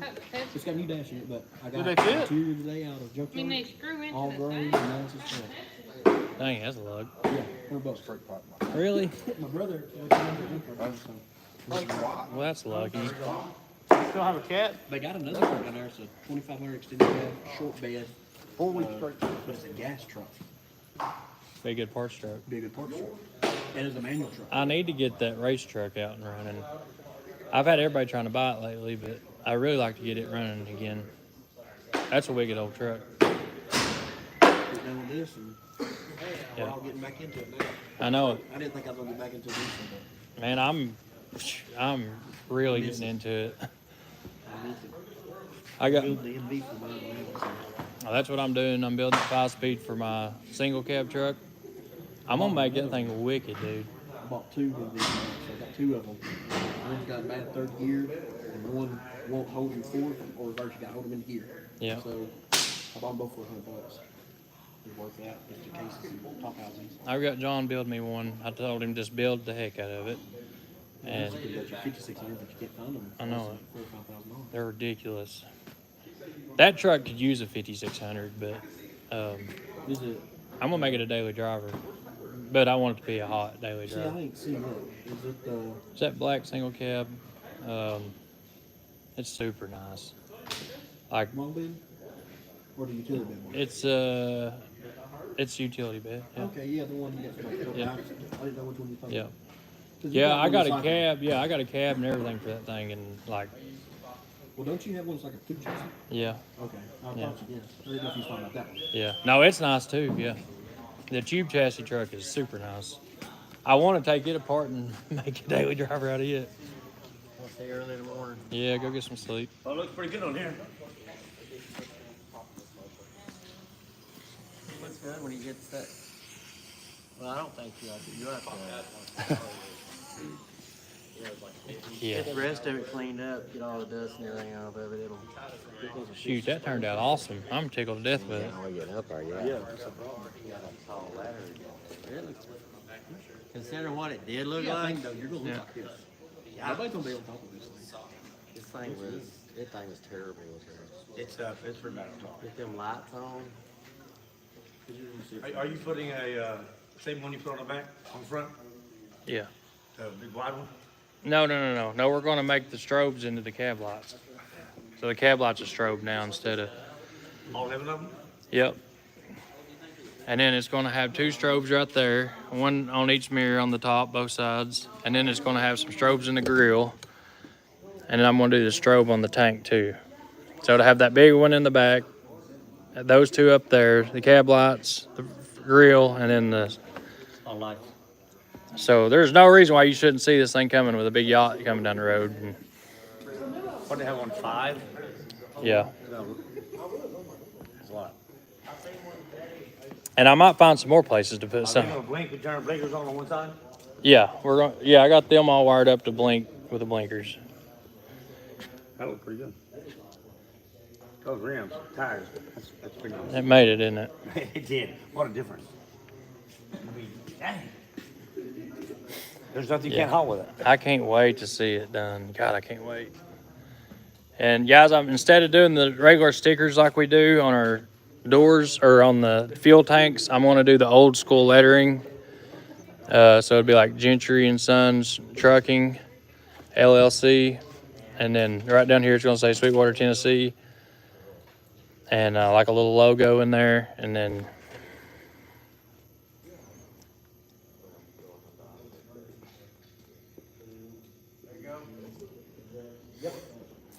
then I've got the actual lettering back here, so it won't be like the sticker anymore. The mirror is getting fixed. I did get a new mirror for it. Everybody's gonna be excited about that. It only cost $700. All the gauges are gonna work. Like, there ain't gonna be nothing for nobody to comment about in videos now. I don't know what I'm gonna do about comments. $700 for this little booger.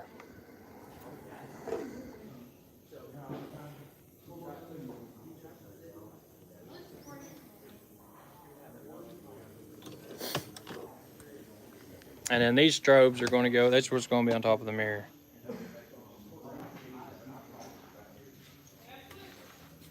And then here's the Vendetta seats that's going in it. These are heated and air conditioned seats. They're pretty sweet.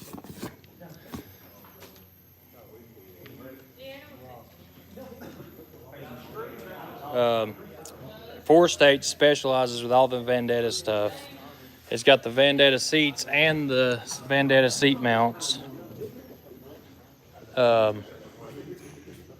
Dang, I don't know if I can open this door yet or not. Let me see.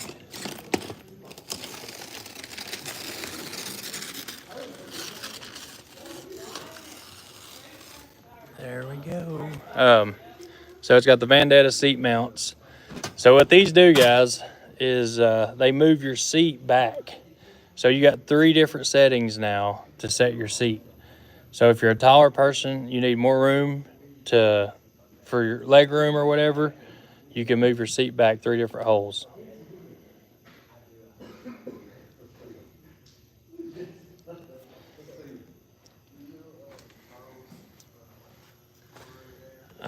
Rob made me a set of these for Bonnie. I really, really like these seat mounts. And plus, it holds your floor down real nice.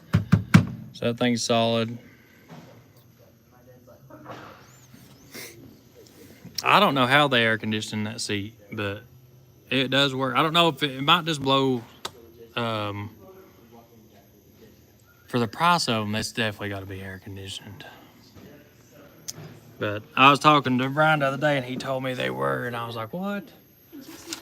And I don't know if it's like air conditioner or just blows cool air, but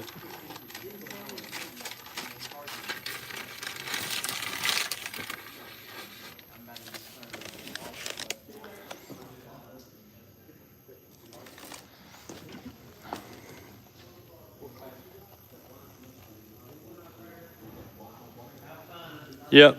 Basically, you just get more options to move your seat back. And I like my seat to be further back, so I always put mine in the 3rd hole. It really helps out with leg room. If you're a big driver, a tall driver, it is nice.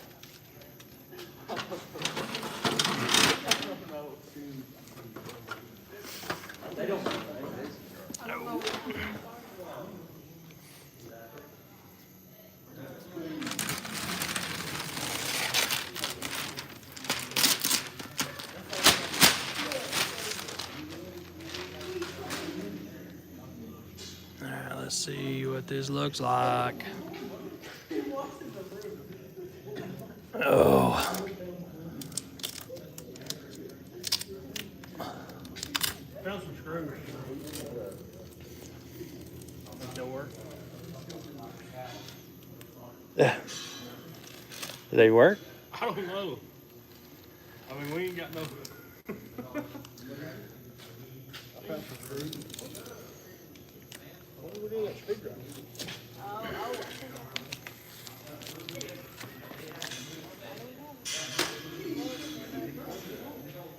You had it. It was on this tire. He grabbed it.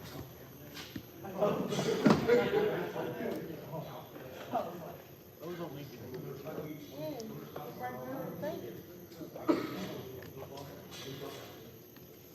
I love this part.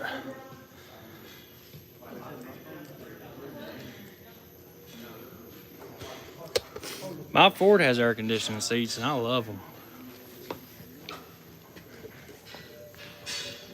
Yeah, there she is, guys.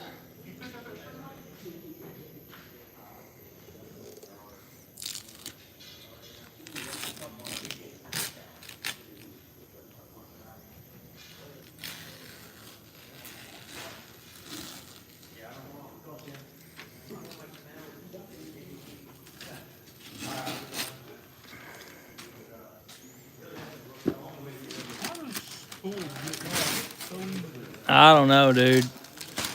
I had a screwdriver that's on the tire. I've organized that toolbox 5 times this week.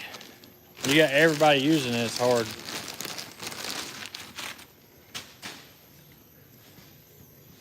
Ooh, baby, that is so awesome. It turned out awesome.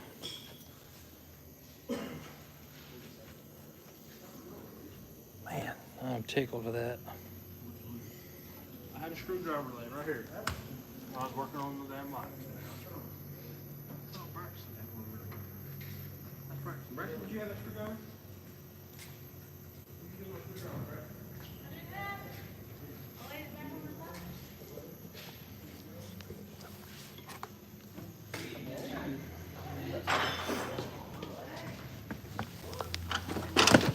You get too old to be doing that now. I know. I need to give out on me earlier.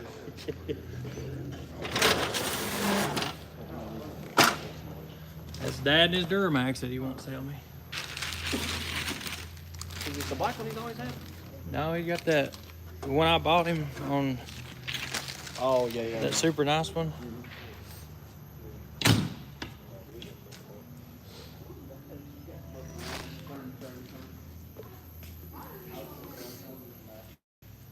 I hope this paint matches once I clean the truck up. I don't think it's going to. Maybe a little bit of Yeah. nothing, but shine up, just spray wax on the, put it on top, it's fresh. I mean, it's not real blending right now, but that is new and wet, yeah. But once it's got a new paint job on it, I think it'll be Did y'all get all interior done? most of it. The door panels are done. I got to go pick them up tomorrow, and then Now, what time, when's the show? Thursday, Oh, so, where's the show at? Louisville. But I've got to be in Illinois for Green APU Monday, and then Tuesday I'll be at the show or at Louisville starting to clean this thing up. Because I mean, there's a full day and a half of cleaning it up. We're gonna buff it and all that, and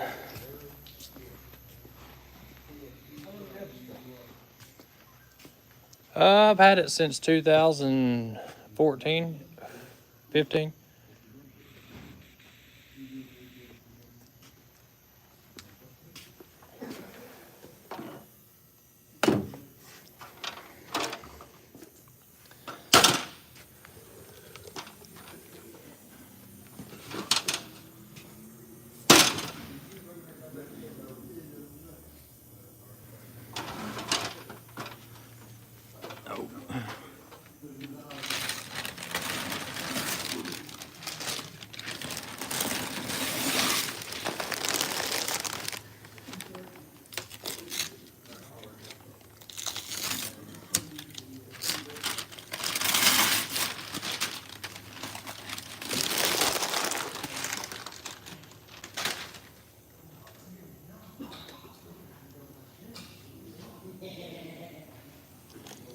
This witch doctor person's new to the channel. I don't know who that is. Most of you guys, I know your names and I'm used to your comments.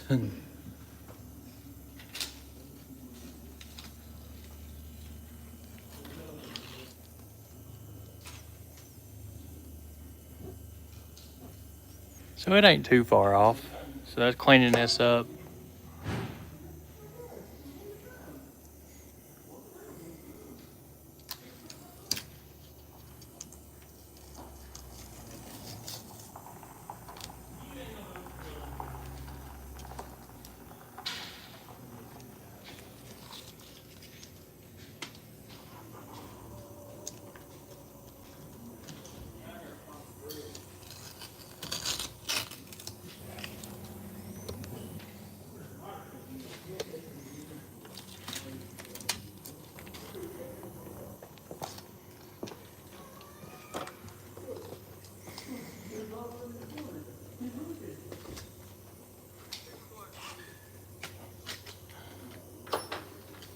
Who's that? Crazy, you got 2 film guys, yet you're still. Filming? So I got 4, yeah. But I'm still working on your trucks.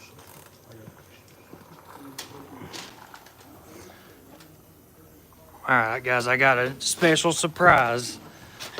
No, I've noticed nobody but one person has asked about this in the comments.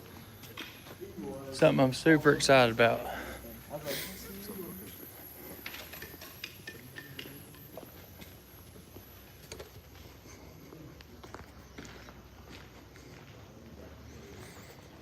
All right, where are they at? No, that's shocks. Nobody's asked about these at all.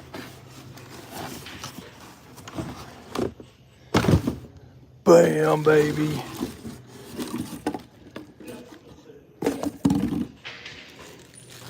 Brand spanking new spotlights.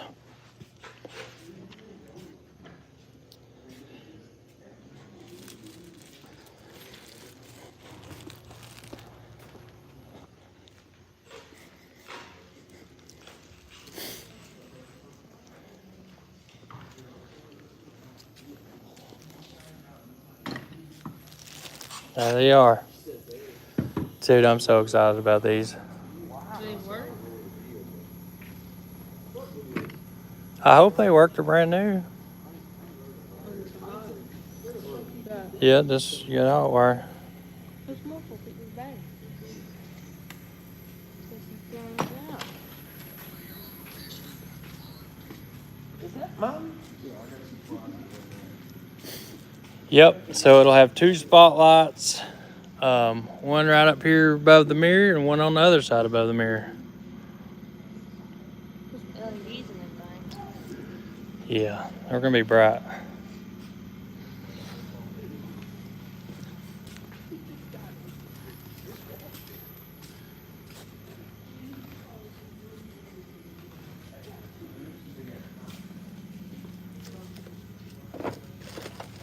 So to get a spotlight there and one on the other side, putting the visor back on it. And I think I seen one of the comments. We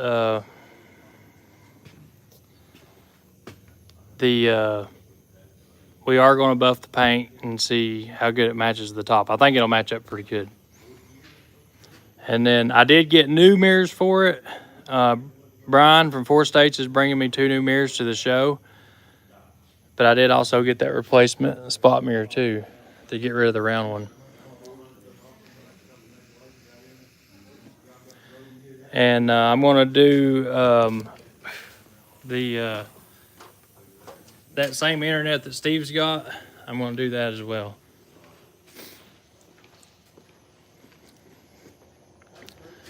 So it'll have a satellite on top of the truck. You won't see it, but it'll be there. That way I can upload videos in the truck. I'm wanting to make it as convenient as possible. So when I'm out on the road, I can upload videos. I'm going to set up a computer screen where my refrigerator was to where I can edit videos. So when I stop at night, so hauling oversized, yeah, Starlink. Hauling oversized, most of the time you don't have no choice but to stop at night. That's one thing I'm guilty of. I do run at night a lot with oversized because I think it's better and safer. Like in Australia, they run at night with oversized. So I think that's the way it should be here. But we got to stop anyway. So that way I'll have my computer screen back there. A big one on where the refrigerator was, I can just pull out. And this thing's bed and breakfast. So it's got the couches that you sit on with a bed up. So I can sit there and edit at the table. And then I'll have Starlink to upload it.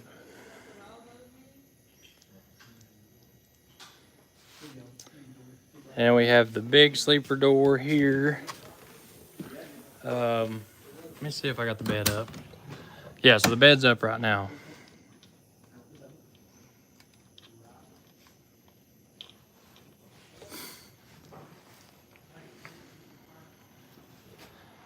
Floors.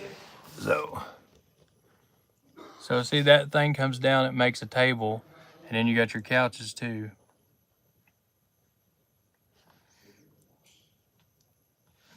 So the TV screen will come out where that refrigerator is, and it'll just pull out and twist any way I want to twist it. And then I'm going to assume the green APU will go in here because this goes all the way across. There's a lot of room in here. And then it's got that cubby hole right here. Also, it goes from here to the front. Now we got storage back here as well in our cabinets. Chains, like all the straps and stuff you see in there will go back here now. The green APU will go right here where the step was. I was hoping to have room to do the toolbox back here and the green APU Once I stretch it and put the tag axle on it, we should be able to do that.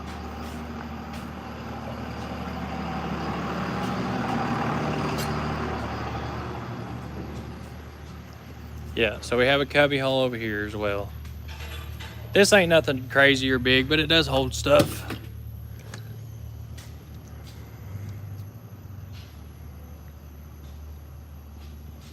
you seen your fire probe? I got one right in here. Is that the one I'm looking for? That's the one that stays in Rooster, but you can use it though. It ain't in here. Yeah, it is.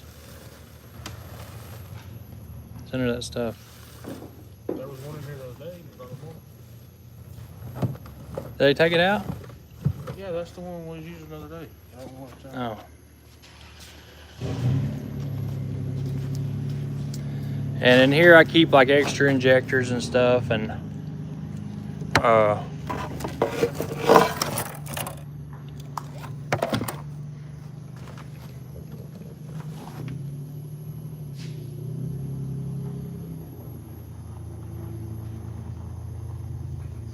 let's see here.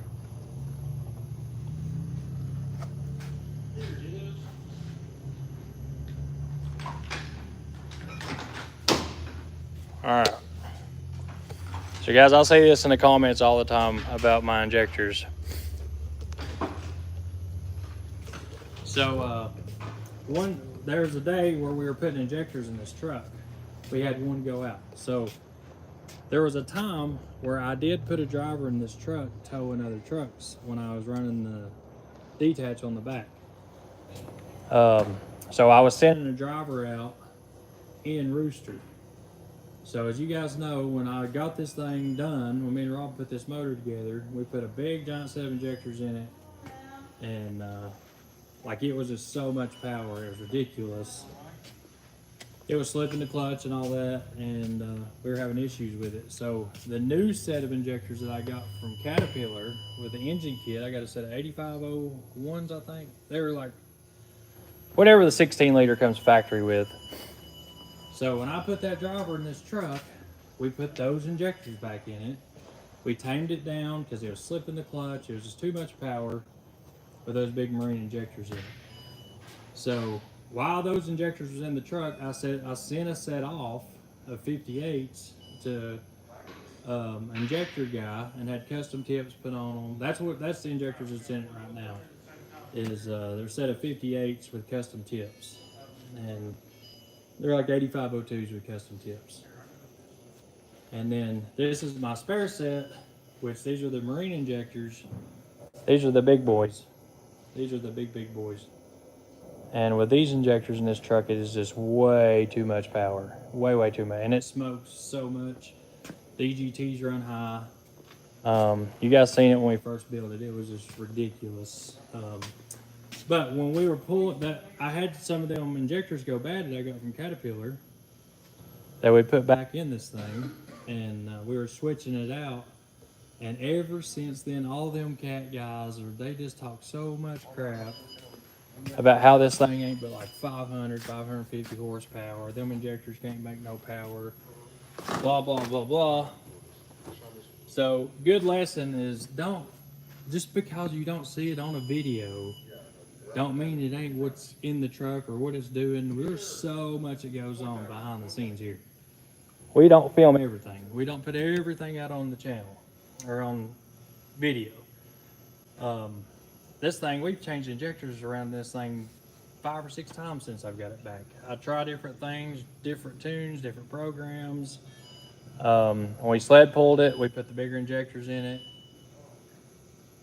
So there's a lot that goes on behind the scenes, and these guys are just plumb tore up there. They just think it's a big bunch of bullcrap. This thing makes anything over 500 horsepower. And those 57 injectors come factory in a 600 horsepower cat from Caterpillar. That's what this motor come with, was a 57 injector. So they come factory making that kind of power. And it just blows my mind how tore up people get over the internet. And everything they see on this channel, I don't know, I guess you guys think we just run 1 or 2 trucks and they're in the shop every day.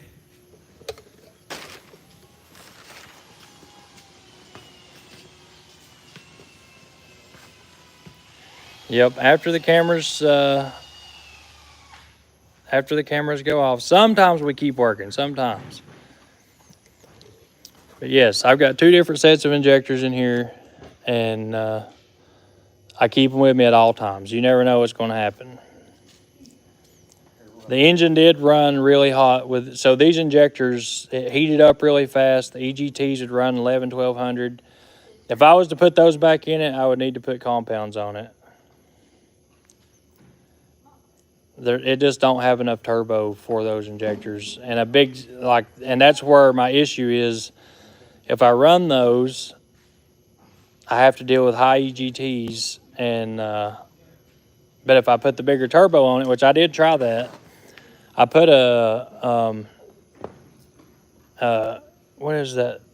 A 430, SX 430 on it, which is like a pretty big turbo, and it was laggy. It was real smoky and laggy. Like it would black the whole entire road out.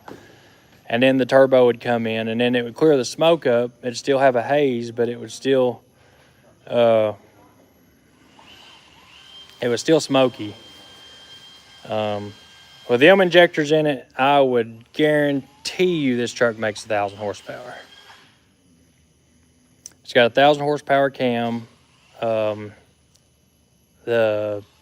injectors are marine injectors with big tips.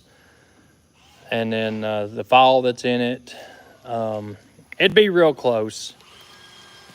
With the boost fuller on it, I'd say with the boost fuller and them injectors and the SX 430 turbo, it'd be real close to 1,000 horsepower. Right now, if we were to strap it on a dyno tonight, like if I had a dyno, we backed it on right now, I would say it would make a good crisp 750 to the tire. And I'm running a set of 58 injectors right now with some custom tips and flow matched and all that stuff. And these injectors was built at Killer Cat Diesel.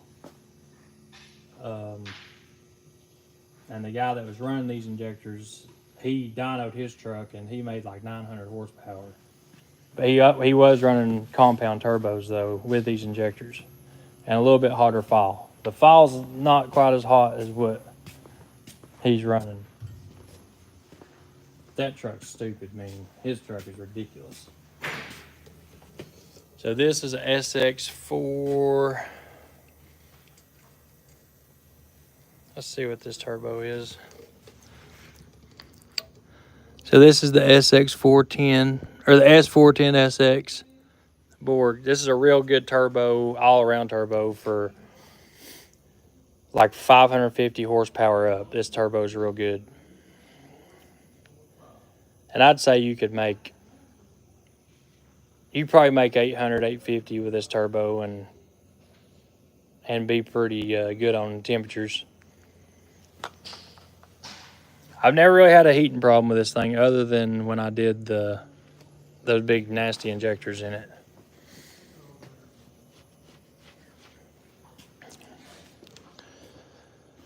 And then, let's see, what else are we doing to this thing? That's about it right now. Steering wheel, we're going to put a new steering wheel in it. I got a new steering wheel sitting here. So what I might do with the other steering wheel and some of the old parts for this thing, we're thinking about putting in some of the merch orders, like some of the things we took out of the truck or changing out. We might stick the old steering wheel in the merch order. If you don't like it, throw it away. But if you do, hang it up, whatever you're going to do with it. And I'll let y'all know when we're going to do it. The week we're going to do it. Used to, I had these strip lights all the way up through here. And then strip lights underneath it. Like I had this thing lit up and all around the bumper. Boy, when I first got this truck, boy, I was riding. I thought I was just on top of the world. God, I was so excited. I couldn't afford to polish it or do anything to it back then, but boy, I was excited. And right off the rip, the motor went down and had an injector stick on it, and it galled the cylinder. So I had to build it right off the rip when I first got the truck. And then there it went from there. And people keep asking, like, where did you get Rooster at? Me and Travis one day, Travis was driving it for a little while. And we had just got Whiskey Bent and got Whiskey Bent home. And we were naming the truck. We were out in the parking lot one day, and he's like, we should name your Peterbilt Rooster and this one Whiskey. And I was like, dude, I love Rooster. Because he had a hat on and had a rooster on it. And that's where the name Rooster come from. We just started calling it Rooster from there.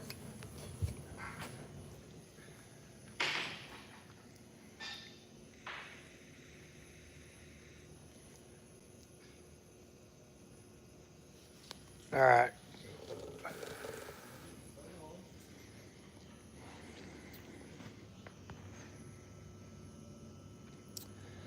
I was going to give the old steering wheel to Steve, but I've actually got him a new one coming. So he did get a lot of stuff off this thing, the headlights and a few other things. But if he'd have stayed any longer, Rooster, we probably could have just swapped bins. And because I was like, hey, if you want this, I'll use this, or let's do that. I was so excited that he was getting that truck. I was just throwing everything on it I could. I didn't want him to have any problems. I'm just excited that he's got a Peterbilt, which Steve's got a YouTube channel, and it makes sense for him to fix it up. But now we can collab on it. You know, when he's down here, or he can come in the shop, we can make a plan, do some stuff to the truck, and, you know, him and Chris can do stuff to it at home. But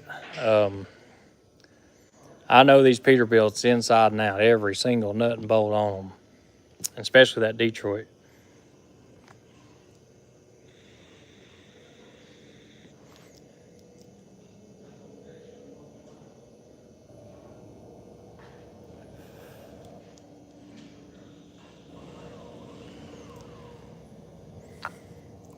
So, one thing I like about Steve, and why I will do anything for him, he was just about in tears down here. Like, he got emotional.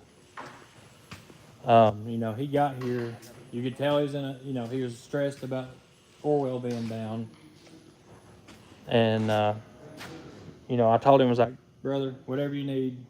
I mean, I was going to let him take Bonnie, whatever, you know, I didn't care what truck he wanted to use. If he needed to use a truck, he was more than welcome to it. He's more than welcome to anything I got. But Steve didn't want to borrow a truck or rent a truck because he was worried about it tearing up. And Steve's like that. He's a very good person. So he's like, you know, then we got to talking about buying a truck, and that's when he's like, I'll just come down. And that's how the deal on the Black Pete happened. I didn't want to sell the Black Pete.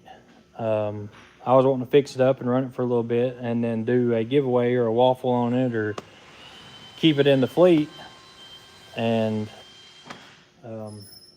when he said he needed a truck, and I wanted, you know, I just figured that was a perfect truck. He thought it was a good truck, and I sold it to him for exactly what I had in it, and then we stuck a bunch of parts on it.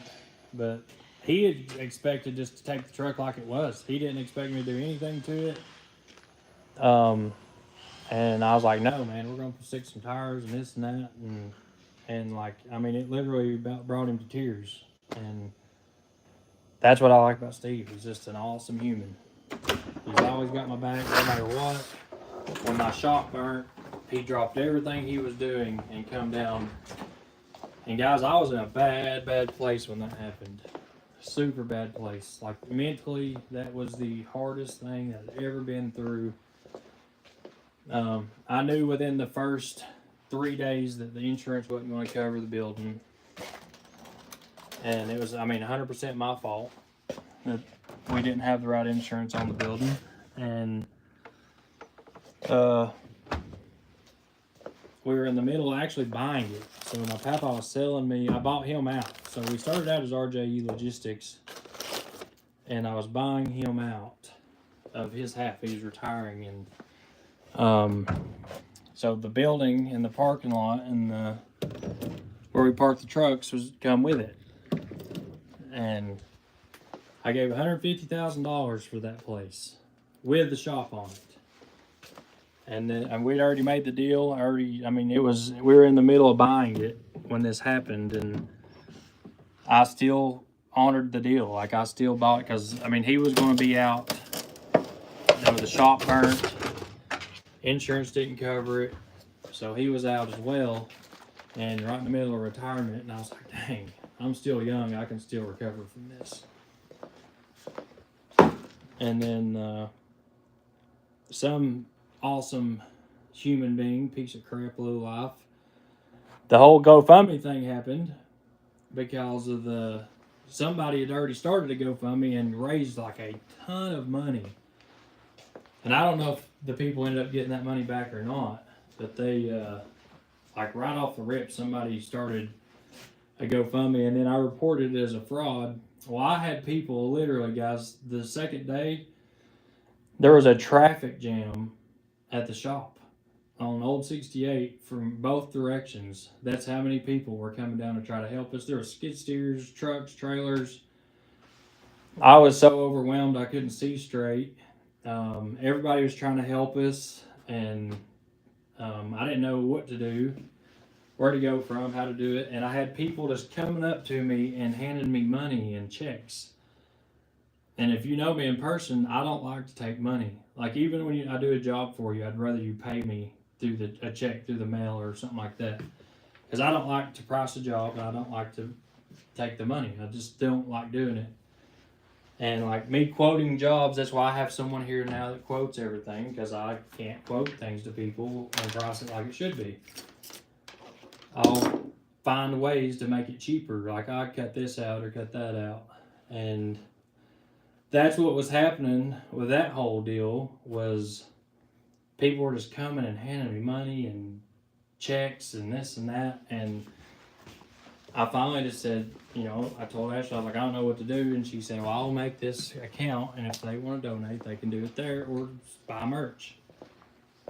And 90% of the people bought merch.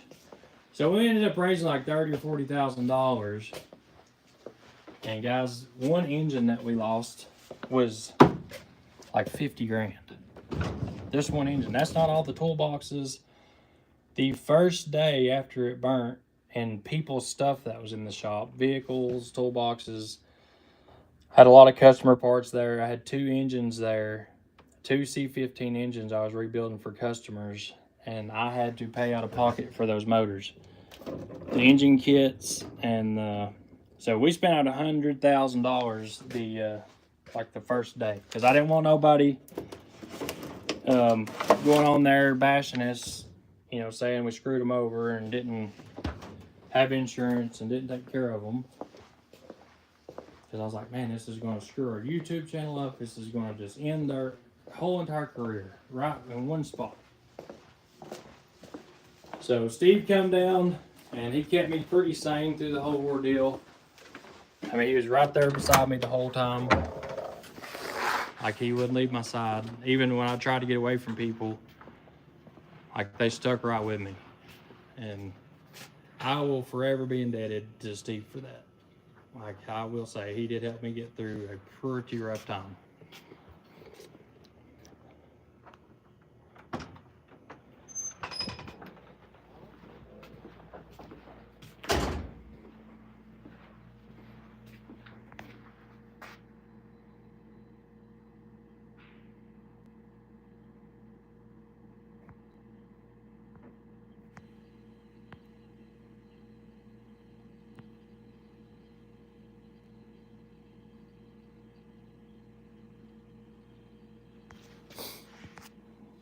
Yeah, Steve was down, it took him, he was there like the next day. It was crazy.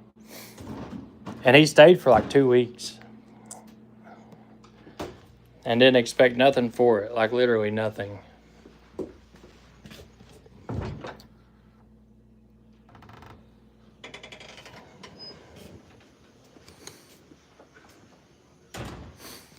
Yeah, that tool truck, so I bought it I had a Fairmont.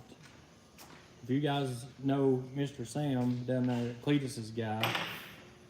Now that's another person that's always been there for me is Cletus.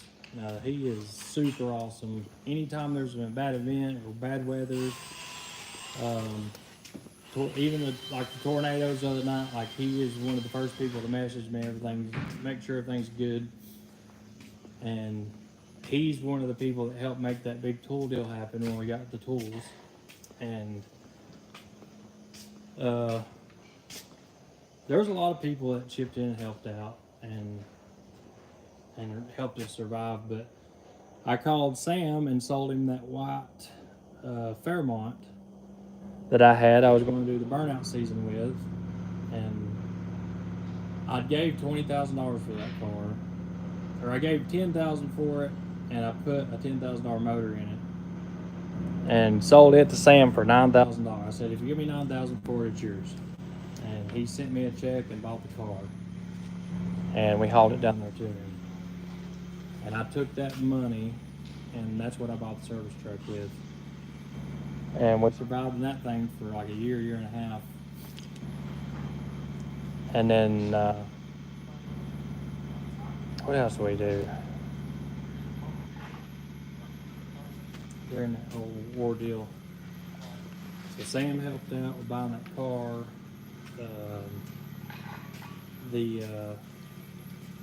My Jason, the airplane guy, he helped out. His people bought a bunch of merch and stuff. He wrote me like a $3,500 check. And so all together, we raised probably $40,000-$50,000. And yeah, it'd been awesome to be able to stick that into a shop. But guys, we barely survived it. Like, it saved our business.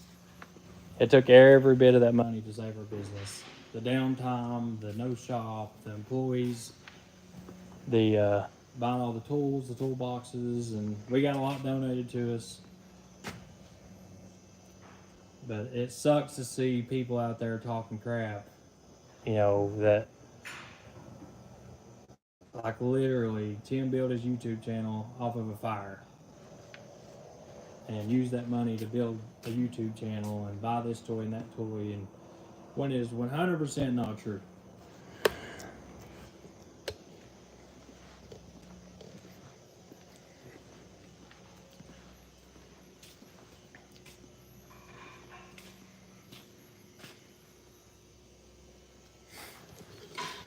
I did not buy that black 389 a month after the fire. I bought that 389 a long time after that fire. I bought the service truck a month after the fire. That black 389 didn't come along a good year after the fire. And that is the one truck that I've ever financed, is that black 389. That's the one, and that's the first truck I ever financed, was that black 389.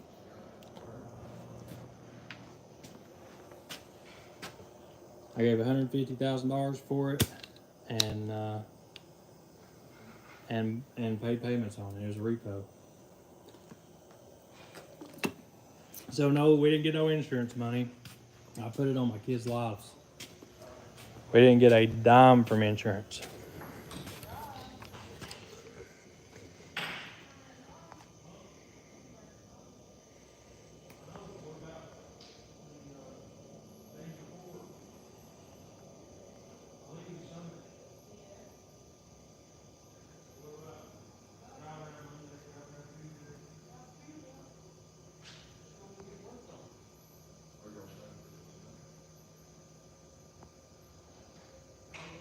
Yep, that's how Sam got that car.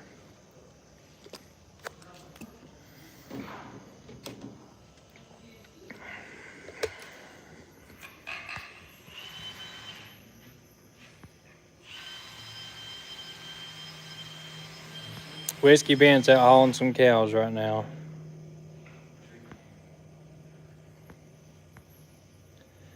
No, Whiskey Bent was way before the fire.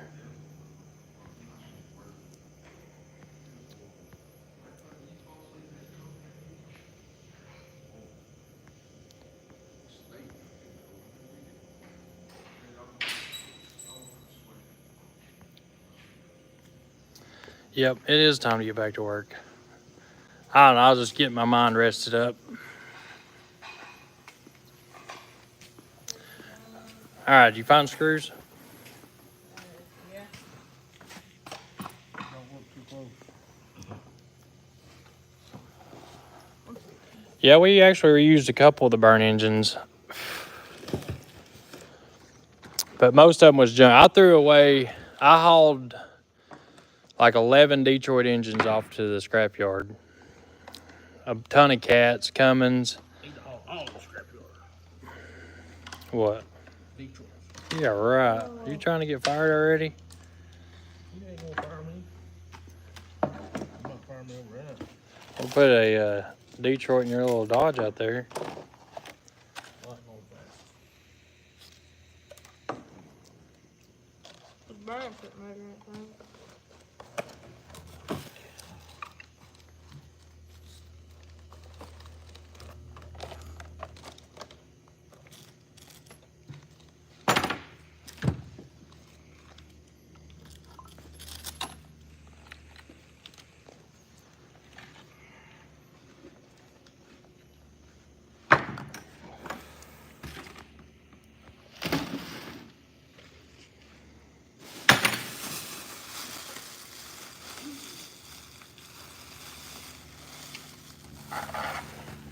Yeah, most people don't know that, do they? That is how me and Steve started. So I was watching his channel before I started mine, and then I seen that he was broke down in Michigan. His transmission was out, What's up with the attitude, man? and I was going to take one out of.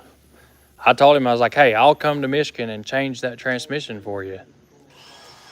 And I'd already started YouTube, and I watched his channel, and so I sent him a comment. I was like, "Hey, I'll load up right now, load this transmission up, and I'll come up there and change it." And I was going to change it right there in the parking lot, and then, but he had already had it. He'd already by that time had it home and was rebuilding or getting the transmission done. And that's how me and Steve's relationship started, right then.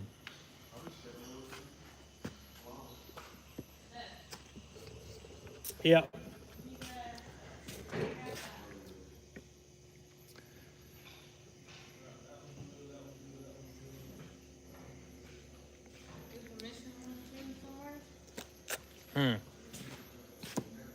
Missing one or two what? What? Is there not 11 over there? There's somewhere around here. How many cat bots are over there?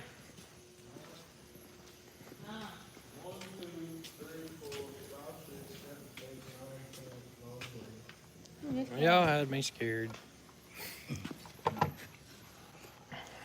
All right, how does this thing work, Brax? So, I just usually plug the wire in until it starts working. You just plug wire until it starts working. What if it starts smoking? Then you throw it away, so you lost it.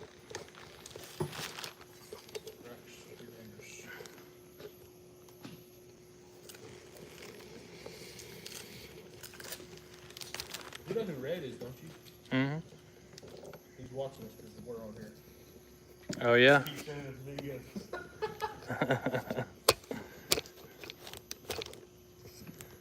Won't you get your butt out of bed and come back, Red?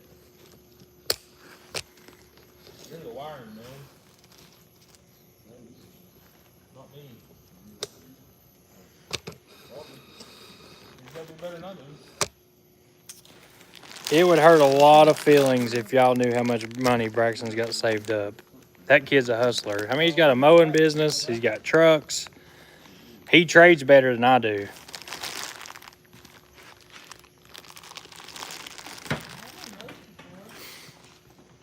Yeah. That's what's sad about that truck and unfiltered dude. Like, I've literally instead of trying to just hurt him, like I try to help him and give him advice on like, hey, dude, like do it this way and you will be successful. I want to see everybody be successful. I've got a lot of friends that started out with somebody talking crap about me and it turned into a friendship. Like I would 100% be down to show that man how to make a successful YouTube channel and a trucking business and not think twice about it. We would have to settle where he talked about my kid, but we'd go out in the parking lot and settle that with some boxing gloves. And he was talking crap about Brax.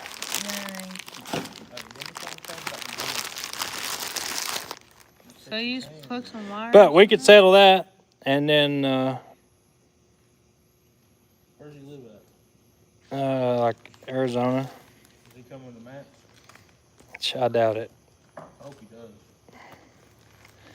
I doubt he'll show his face around any of the truck shows. Honestly, I hope he comes too. I mean, honestly. He ain't gonna lie, dude.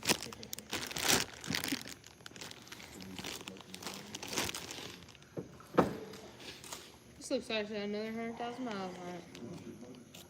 Probably not this one. Shoot. I got 5,000 miles on it now. Hop on it.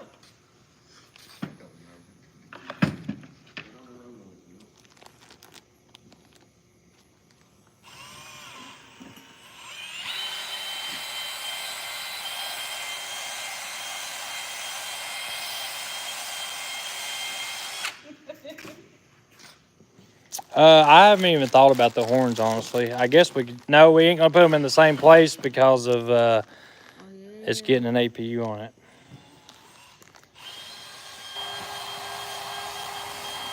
Probably mount him behind the headache rack. Yeah, that's good. Yeah, I didn't think about that. Mount him on the headache rack pointing down. Yeah. Alright. Pattern change sync. Mode. Out. We got 4 outputs. Your hot and your ground. Pattern sync, and then here's your mode changes. Is it button? No, you got the wire. So I'm assuming we gotta have a controller, right? Probably. Or No, that's the controller. You'll have your outputs that go to your lights. You'll have a switch on the dash and turn it. so we should be able to run just regular cab lights and then switch it over to. Yeah, you'll have regular cabinet power. With the switch and it. Brax, we need. Move over. We need 2 wires. We need a hot and ground, and then we need 2 wires to run to the. We gotta make a pattern. We gotta figure out a pattern before we put it on the truck and build a wiring harness. Because if we don't, it's gonna be an ugly pattern.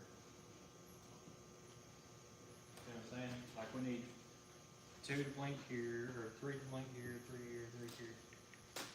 And So go get some wire and some. We need a battery and some jumper wires. string wire? And snips and we could probably use.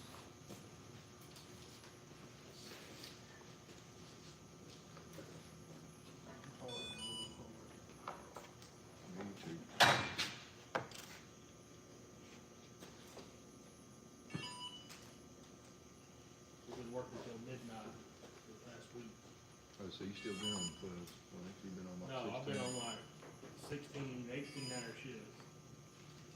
Well, I mean, at least you get to do what you want. Hey, I tell you, he's the only one that's dang been hanging with me. The other night, he's like, I don't know how you do this. I'm used to it, it's good. Now I'm getting old.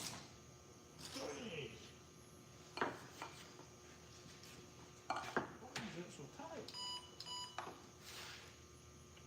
I'm ready to see Notorious Foreman's build. Yeah, I know. I'm ready to get done. Is he gonna compete with Greg now? There's a damn rivet in it. I don't- Wonder it would come out. I don't think he'll take much to think with him. Compete with who? Greg, Okay.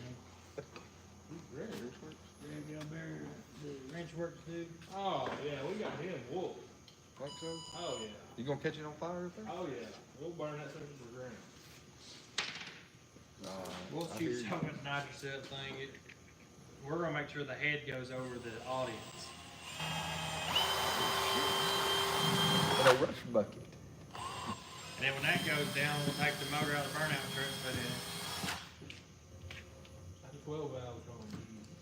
You ain't gonna worry about it going down. I'm Might gonna tell wanna you right change them now, axles, if though. you took a Detroit, Wow. Think they'll hold up? It's got a 49" in the back of it. Oh my god. if you took a Detroit and put in a burnout and a F-150, like you could do the most massive burnouts and probably never even kick the fan on. We'd have to cut half the cab out to make it fit. Well, I mean, It'd be sticking up through the hood. but it would be the most epic burnout truck ever. Let's stretch it. I do a front wheel. Probably. Can you imagine the views We'd from have that? to put some solid bars in front of it to hold the front of it.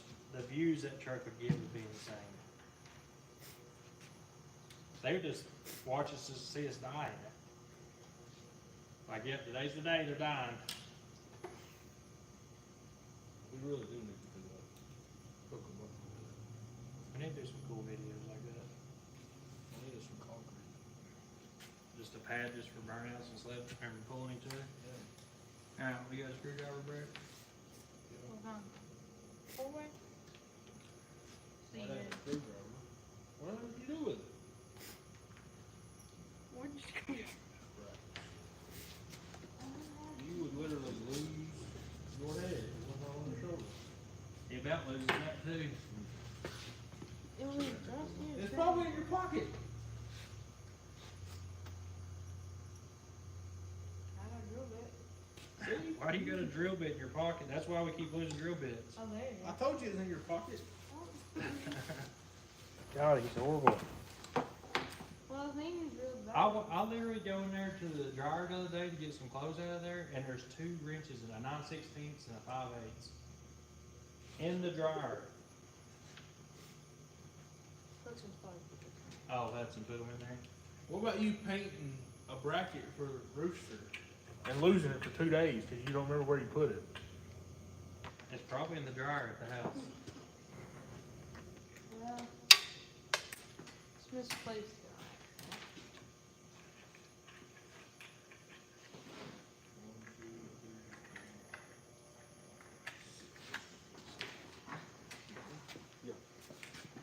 We're about to go through some wire.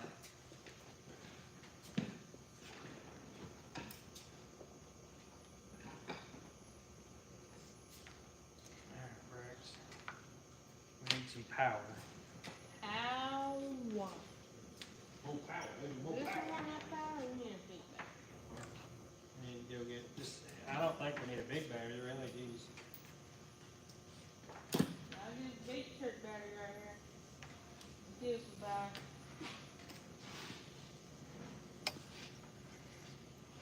A lot of power. Power. These lights are going to be awesome, guys. Here in just a second, when we fire these things up. Just a second, we got a lot of wire in the room. That ain't even tight. I don't got it up. We're missing a rubber.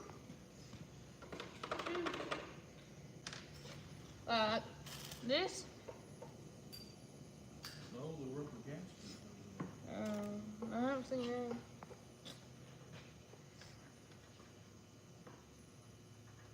Probably need that, don't you? Is that I important? don't know what they done with it. Here's one. Isaac and CO. You didn't put the rubbers in. Alright, I gotta address a comment. I just seen, hold on.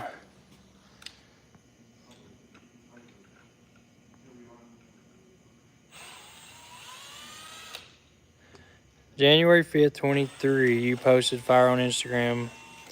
March 8th, 23, you posted a picture of the Black 39 saying, time to get this thing dirty. Let me have that rubber. It was just curious how you rebounded so fast. So I got the truck, and if I got it that quick, we had the truck for like 3 or 4 months before we ever even financed the truck. But that is the first truck we financed But if you guys remember when that fire happened, it put me in a mode that was just insane. Like I worked so hard and so fast and so many hours to come back from that. That's the most trucks I ever put on the road that fast. And it was all working out of a parking lot in the back of a truck. Every truck we could get a hold of, every trailer we could get a hold of, we worked it. We rebounded because we worked hard. We just did it without a shop.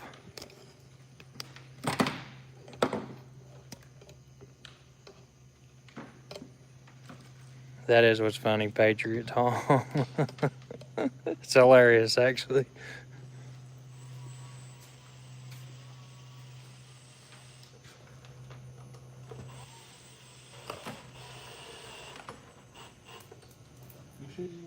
I didn't think we got it that fast after. I'll have to go look, but Open the garbage can. I don't think it was that quick.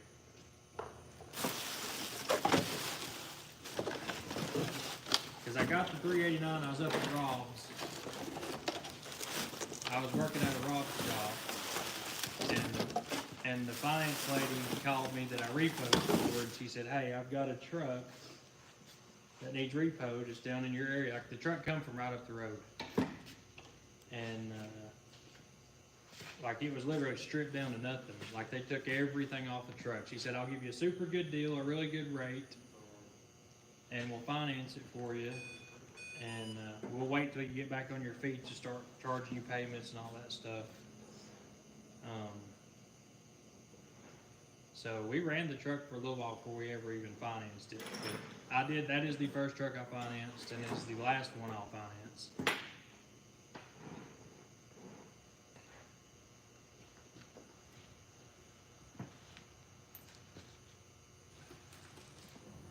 But that's also when freight was booming too.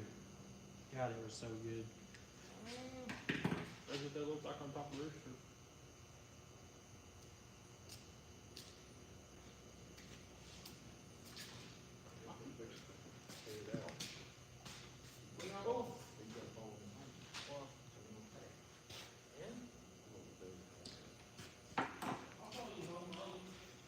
Dude, I ain't had a tag on my truck since I bought it.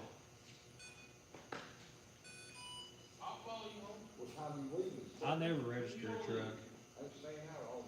I never register it. Any of them. Oh, yeah, I guess. I think I've got out of 5 trucks, 5 pickup trucks, I think I might have one actually registered. It's 4:30 now.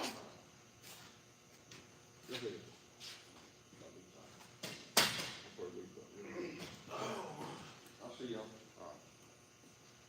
Is it really 12:30? Yeah.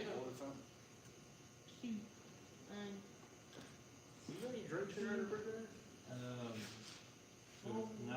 No. There's like a propel in there. There's some Coke. There's some water in my truck, in my backpack. Output.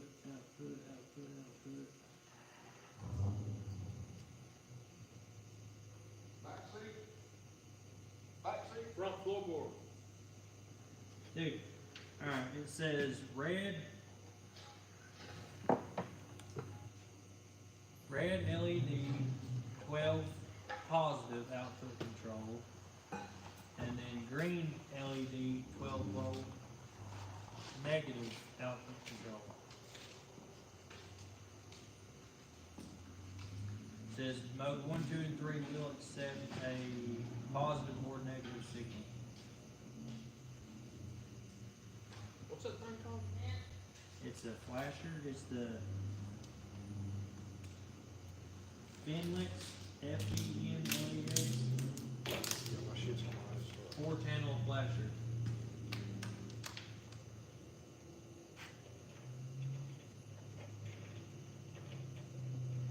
All this is a big little hater need coming down here and show us how the wire is screwed up.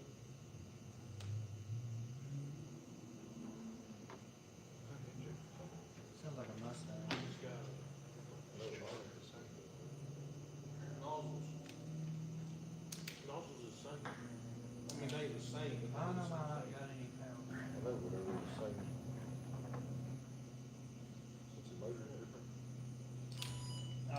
we go. Heck yeah, dude, that's so cool. What? Look. It's flashing. So that's one light system. There's the other one. There's the other one. This is the ground. Says you can do a ground output control. Well, it ain't working, but we're gonna go to positive output.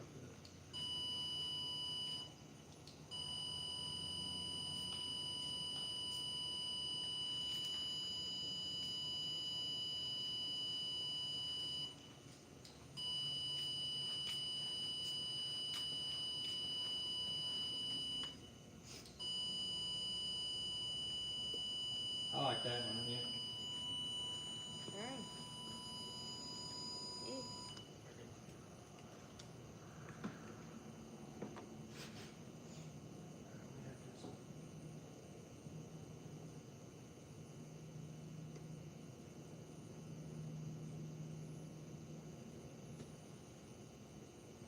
Alright, Brax, go over here and help me for a second. Take your power probe and hit that right there, the second one. Ready? Ready. Put it on the thing. Hot. Up. Not down. What did you do?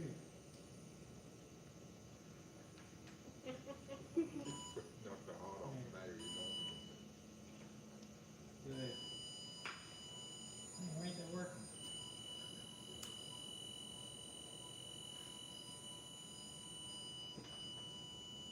That's the ground. The white one?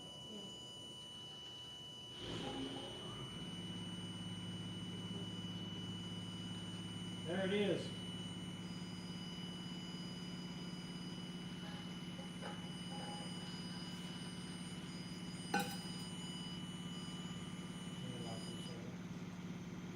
Alright guys, check this out.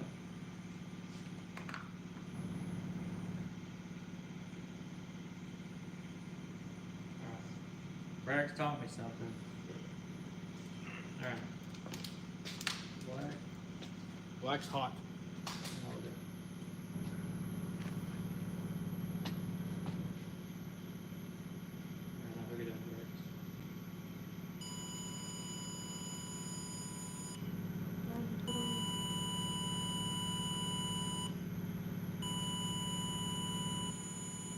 Oh, This is sync. I like the third one. no. Third. That's the one you said you like. Oh, well, that's Yeah. it's a lot of wiring. It is, but I think it'll be worth it. I don't know.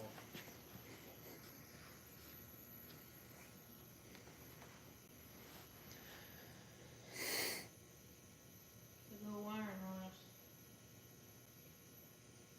Yeah, well, that's what I want to do. I just want to build a harness and put up there. That way I ain't got to deal with no, this all plug and play. Doesn't look like we're going to get out of here till late tomorrow night. Who's gonna build the harness? I guess I'm, I ain't no good at wiring. I don't know about. I can build it. Let's see. We got tanks to do. I can do everything else. And we got to let that roof dry anyway. So we can't even put these on tonight anyway, so. Fuel tanks, wiring, power. You need to figure out which ones you're gonna wire into what. Yeah. So what I want to know is how do you, 4 outputs, so. so what I was going to do, you got 4 outputs, you got 11 lights. So you can do 3 of them per leg.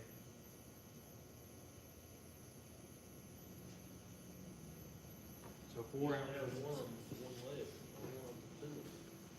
Yeah. 3, 6, 7, 8, 9.